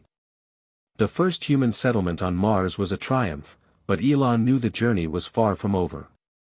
The future of humanity depended on their ability to adapt, evolve, and find new ways to build a better world, on Earth, on Mars, and beyond. The Mars colony was no longer just a group of astronauts working together to survive. It had grown into something much more significant, a community. Slowly, but surely, the people who had arrived on Mars to fulfill a grand vision were starting to shape the very foundation of human society on an alien planet. The task ahead was monumental. They weren't just building a base, they were building the first society beyond Earth. Elon Musk stood in one of the new habitation modules, overlooking the bustling colony below. The work of expanding the habitat and establishing new systems of food production, power generation, and water recycling was well underway. But now, the next question was critical: how would this society govern itself? Who would make decisions, and how would they ensure fairness, justice, and sustainability? With the colony growing, the team began to turn their attention to the creation of a governing body. It was a question that had been looming in the background ever since they first arrived on Mars. Elon knew that a traditional government system, based on the political structures of Earth, would not work on Mars. There was no central government to report to, no political parties, and no laws to fall back on. The decisions made now would have profound consequences for generations to come. Elon had long believed in the power of decentralized governance, a system where decisions were made by the community rather than dictated by a small group of leaders. This philosophy seemed even more crucial on Mars, where cooperation, self-sufficiency, and collective decision-making would be essential for the colony's survival. The idea was simple but ambitious: the colony would be governed by a council of colonists, made up of representatives elected by the settlers. This body would make decisions regarding the colony's future, including the distribution of resources, the ethical guidelines for the society, and the long-term vision of Mars as a place for human flourishing. The council would be tasked with creating laws, resolving disputes, and managing the colony's critical resources. The goal was to ensure that every colonist had a voice, and that decisions were made for the greater good of the colony, rather than the interests of any one person or group. But creating a fair and just system wasn't easy. The early Martian colonists were, by necessity, highly trained individuals. The engineers, scientists, and doctors who had made the journey were all experts in their fields, but they weren't necessarily experienced in politics or governance. There was tension between those who believed in meritocracy, where the most qualified individuals should hold power, and those who argued for a more democratic approach. Elon, ever the advocate for bold solutions, proposed an experimental system. Initially, there would be a temporary council, composed of senior members of the colony who would manage the day-to-day decisions. But over time, as the colony grew, elections would take place, and leadership positions would be open to all. This, he hoped, would ensure that the governance system was both practical and representative of the community's values. As the council began to form, the colonists also grappled with the moral and ethical implications of their existence on Mars. The question of whether humanity had the right to colonize an uninhabited planet weighed heavily on many minds. They had come to Mars to survive, to secure humanity's future beyond Earth, but could their presence on the red planet be justified morally? Elon was no stranger to this dilemma. In interviews and speeches, he often acknowledged that colonizing Mars could have profound consequences. Are we truly doing the right thing by bringing human civilization to a world that has existed for billions of years without us? He would ask. What impact will our presence have on the planet's ecosystem, if there even is one? And what responsibility do we have to ensure we don't make the same mistakes we made on Earth? The answers to these questions were not simple. There were no obvious rules or precedents for colonizing a planet. Humanity had never before established a permanent presence on another world, and the ethical frameworks for doing so were still being written. Would it be right to terraform Mars, to make it more hospitable for humans? Would they be disrupting the planet's natural processes, or would they be helping to create a new world for future generations? The colony's leadership decided that their approach would be guided by a strong ethical code, one that was rooted in sustainability, respect for the Martian environment, and human rights. Their goal was to create a society that would serve as a model for future space colonies, one that was deeply committed to preserving the integrity of the places they inhabited, while also ensuring that future generations could thrive. For Elon, the ethical question was clear: humanity needed to learn from its mistakes on Earth and ensure that its expansion into the cosmos was done with respect, responsibility, and an unwavering commitment to preserving life, both human and Martian. As the Martian community continued to develop, another issue began to emerge, one that was just as important as governance and ethics: identity. What did it mean to be a Martian? Was there a collective identity that tied the colonists together, or were they simply Earthborn pioneers, struggling to survive on a foreign world? For many of the original colonists, this was a question they hadn't fully considered before their arrival on Mars. They were pioneers, yes, but they were still Earthlings at heart. Their values, their culture, and their identities were shaped by their lives on Earth. But as time passed and the colony grew, something started to change. The colonists began to realize that their lives on Mars were different, fundamentally different, than anything they had experienced on Earth. They were no longer just Earthlings, they were Martians. They shared a unique experience, a shared history of overcoming the impossible to create something new on a world where humans had never existed. The children born on Mars would never know Earth as their home. For them, Mars would be their world. They would grow up speaking the language of Mars, playing in the Martian landscape, and perhaps one day, leading the next phase of colonization. As Elon and the colony's leadership continued to shape the foundations of society on Mars, they began to look ahead to a time when Mars would no longer be a distant frontier but a thriving civilization of its own. They worked on creating a future that could sustain both the colony and the Martian environment. This was the true challenge: ensuring that the future of humanity on Mars was not just about survival, but about creating a society that was just, sustainable, and prosperous. A society that would thrive on cooperation, collaboration, and an unwavering commitment to innovation. For Elon, this was about more than just Mars. It was about the future of humanity itself. Mars is just the first step, he would say. The real goal is to make sure that humanity can survive anywhere, that we can live sustainably, and that we can take our humanity with us, no matter where we go.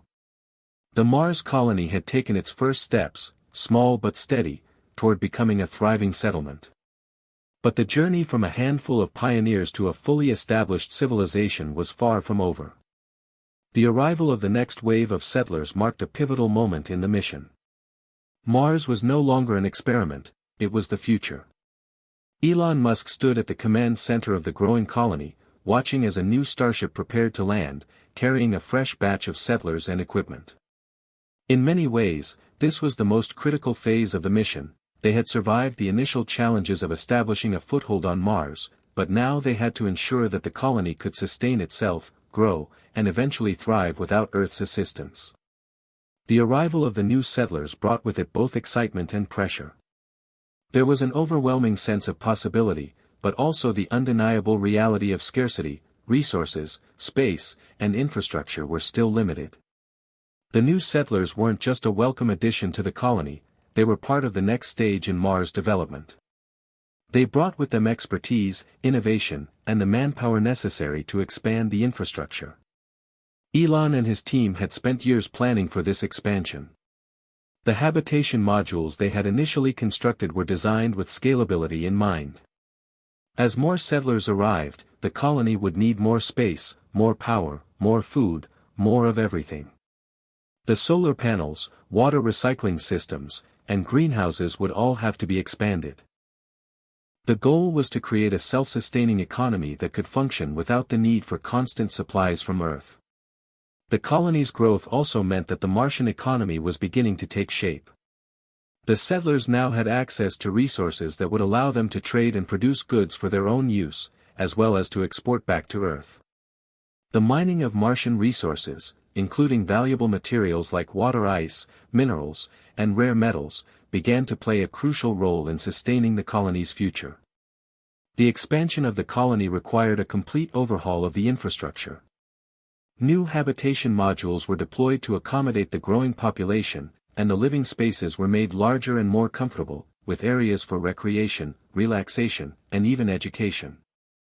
The colony wasn't just a place to survive, it was becoming a place to live.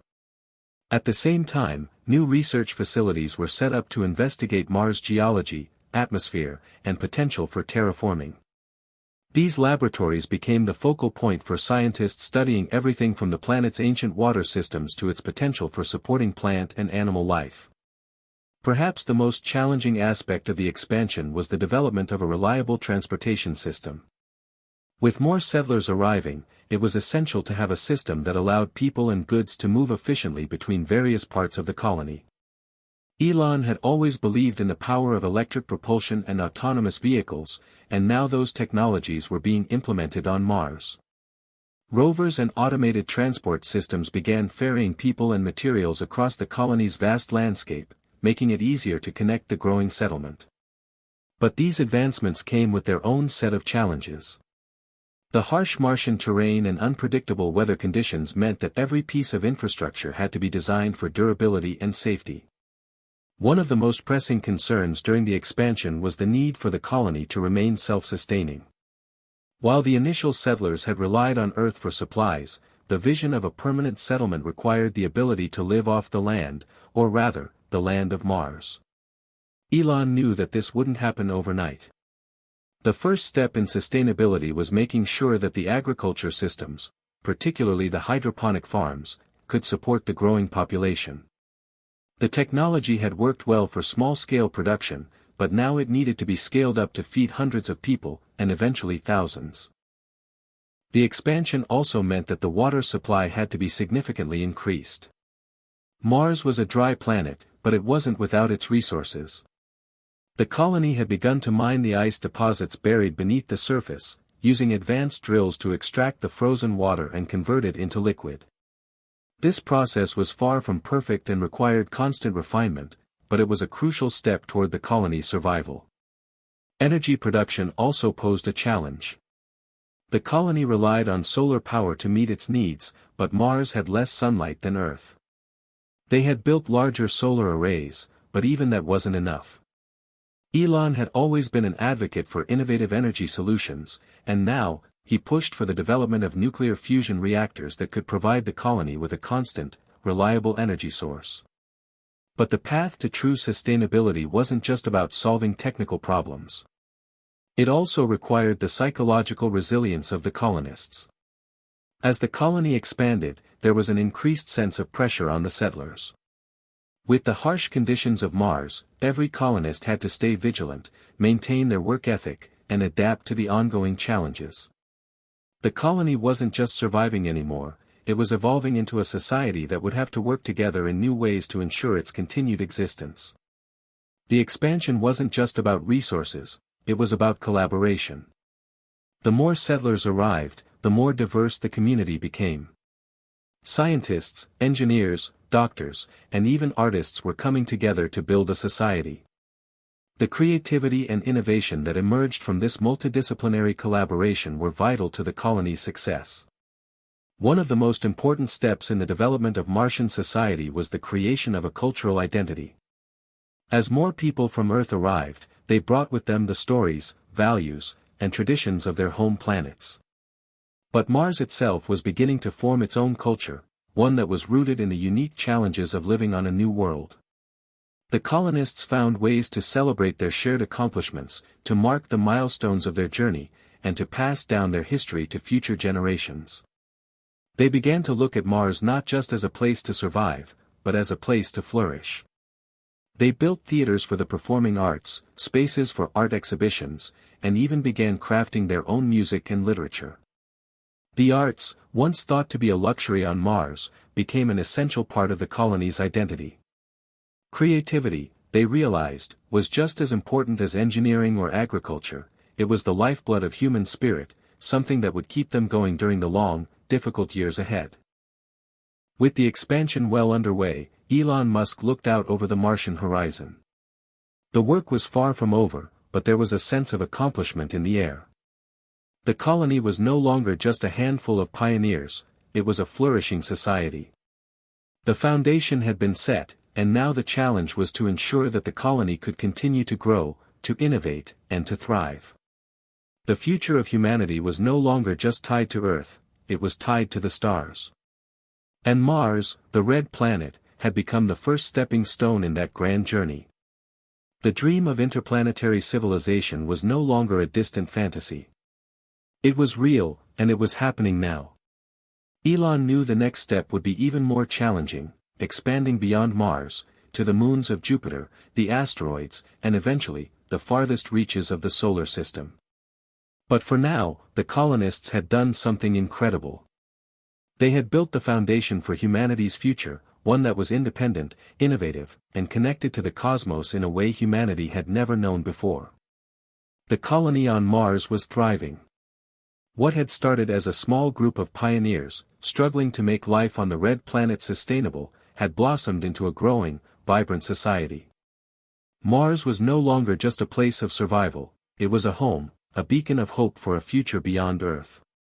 Yet, as the settlers of Mars looked out across the vast expanse of space, they knew their journey was far from over. Mars was only the first step. Elon Musk stood at the head of a new era of exploration. The successful establishment of the first human colony on another planet was a monumental achievement, but it was only the beginning of a much larger vision. Humanity's future in the cosmos was wide open, and the road ahead would be full of both obstacles and boundless opportunities. For Elon, the goal was clear: expansion, not just to other planets and moons in the solar system, but to an entirely new form of civilization, one that would flourish across the stars. Elon Musk had long believed that humanity's future was interplanetary. In fact, he had often said that one of the most significant steps to ensure the survival of the human species was to become a multiplanetary civilization. The successful colonization of Mars was a huge leap forward in that direction, but it was just the first step toward an even more ambitious goal, spreading humanity throughout the solar system. Now that Mars was on a path to becoming self-sustaining, the next logical step was to start focusing on expanding to other celestial bodies. Elon had always envisioned a network of interplanetary colonies that would span across the moons of Jupiter, the asteroid belt, and beyond. Each colony would be a self-sustaining entity, connected by trade, resources, and knowledge, but still deeply independent. The Jovian moons, specifically Europa and Ganymede, were prime targets for the next phase of colonization. These moons had subsurface oceans that could potentially harbor life, and they were rich in resources. Elon knew that the first manned missions to Europa and Ganymede would be some of the most technologically demanding undertakings of all time. But if successful, they would open the door to even more possibilities. In addition to the moons of Jupiter, Elon's long-term vision also included the asteroid belt. The asteroids were treasure troves of raw materials, including precious metals, water ice, and rare minerals. Mining these asteroids would not only provide resources for the growing interplanetary economy but could also serve as a crucial step in enabling the construction of space habitats and giant space stations that could support human life in deep space. The possibilities were endless, and with every step, the dream of humanity becoming an interstellar species seemed more tangible. However, with each new challenge came an equally significant set of hurdles. Establishing colonies on Mars had taken immense effort, ingenuity, and resources, and the same would be true for other celestial bodies. Space travel itself was still a dangerous, costly endeavor, and even with technologies like the Starship in development, interplanetary travel required advances in propulsion, life support, and resource extraction that were still years away from being fully realized. One of the most critical challenges was propulsion technology. Spacecraft capable of traveling between planets would need to be incredibly fast, efficient, and capable of carrying large numbers of people and resources. Elon and his team at SpaceX had already begun working on nuclear fusion-powered engines, which would be essential for deep space travel. These engines could potentially cut the travel time between planets down by months or even years, making it possible to send colonists to far-flung destinations within the span of a human lifetime. Another challenge was life support. While Mars had proven to be a feasible target for colonization, other planets and moons presented much more extreme conditions. Europa, for example, was a frozen world with temperatures so cold that the technology required to keep human habitats habitable would have to be more advanced than anything humans had ever developed. Elon had always believed that innovation was the key to overcoming these barriers, and he put his faith in the ingenuity of the scientists and engineers working on these projects. As humanity's reach into the cosmos expanded, so too did the ethical considerations surrounding space colonization. With each new colony came the question of responsibility: what rights would the settlers on distant worlds have? Would they remain subjects of Earth's governments, or would they form their own independent societies? And perhaps most importantly, what responsibilities did humanity have to preserve the natural environments of these new worlds? The ethical implications of terraforming, mining, and colonizing planets with the potential to harbor life were enormous. Elon Musk was well aware of these concerns. In interviews, he frequently stated that humanity's expansion into space should be done ethically and responsibly, with full consideration for the ecosystems of other planets. Mars, for instance, would be carefully managed to avoid disrupting any potential microbial life that might exist beneath its surface. Similarly, the exploration and colonization of moons like Europa would have to be done with an environmental conscience, ensuring that humanity didn't make the same mistakes it had made on Earth. In the growing Martian community, the settlers often debated these issues. Some felt that humanity had a moral obligation to colonize and thrive wherever possible. Others argued that expansion should be guided by a deep respect for the unknown and an understanding of humanity's place in the cosmos. This was a conversation that would continue for generations as humanity's reach extended farther into space. As the first interplanetary civilization began to take shape, new technologies were being developed at an unprecedented rate. Elon Musk's vision of a sustainable, multiplanetary civilization was starting to unfold in real time, and the world was watching. The International Space Exploration and Development Initiative, ICD, had been formed, bringing together countries, private companies, and space agencies to work in tandem to make the dream of interplanetary expansion a reality. There was a renewed sense of global collaboration in space exploration. While nations still vied for dominance on Earth, they understood that the future of humanity would be forged in space, and cooperation was essential. The creation of a space economy had begun to take shape, with businesses in mining, energy production, manufacturing, and tourism springing up across the solar system.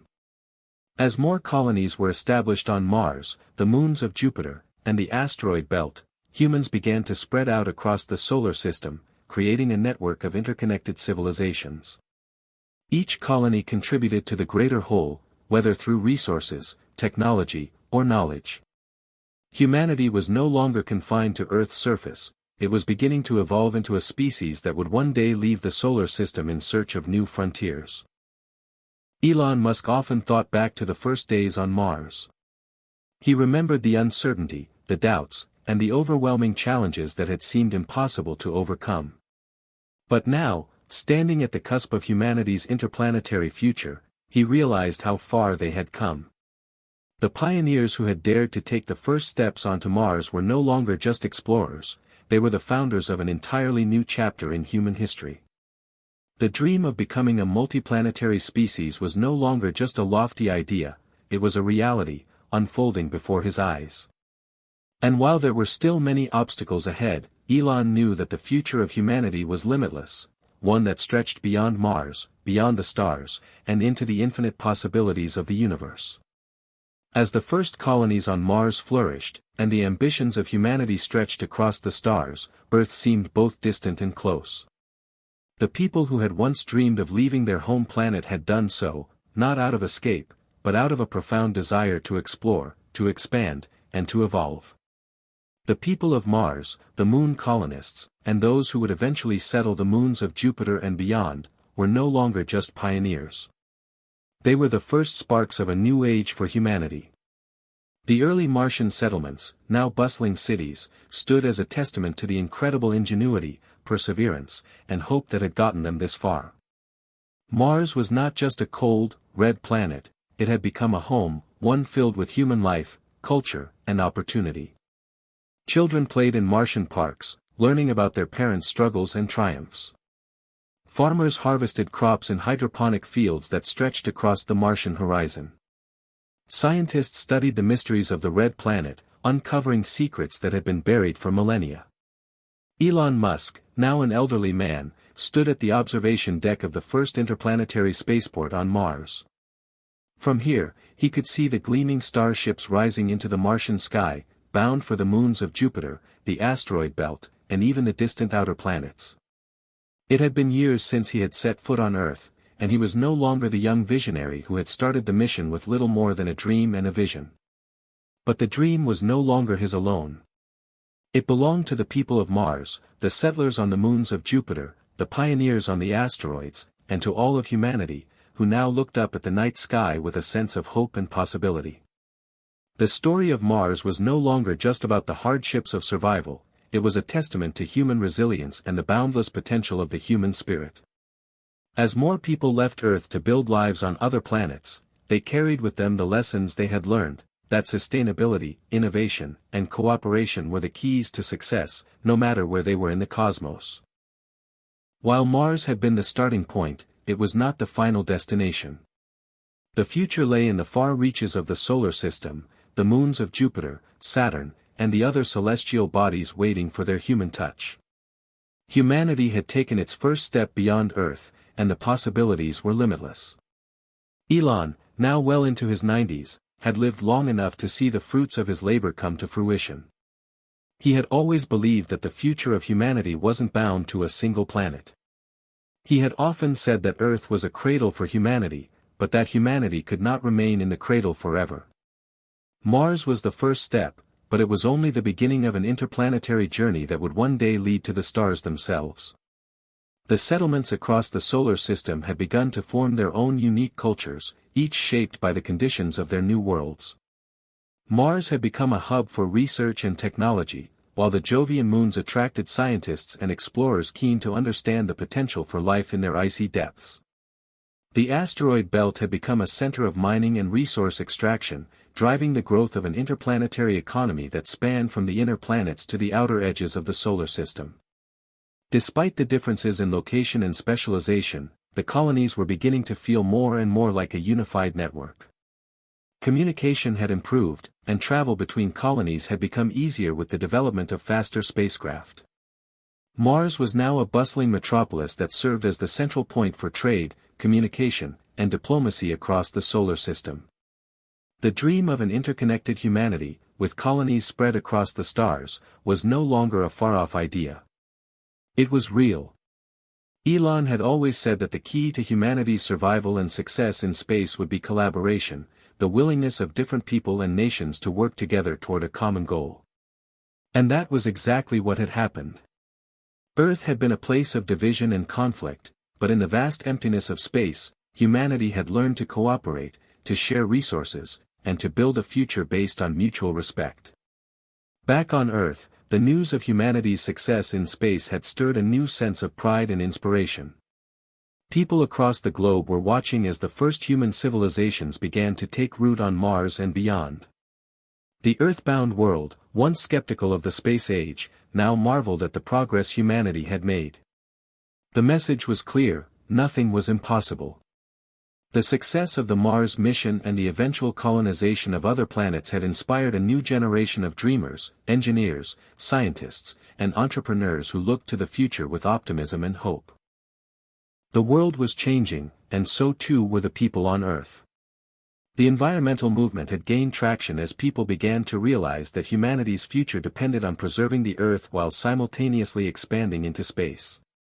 A renewed focus on sustainability, renewable energy, and global cooperation began to reshape Earth's priorities.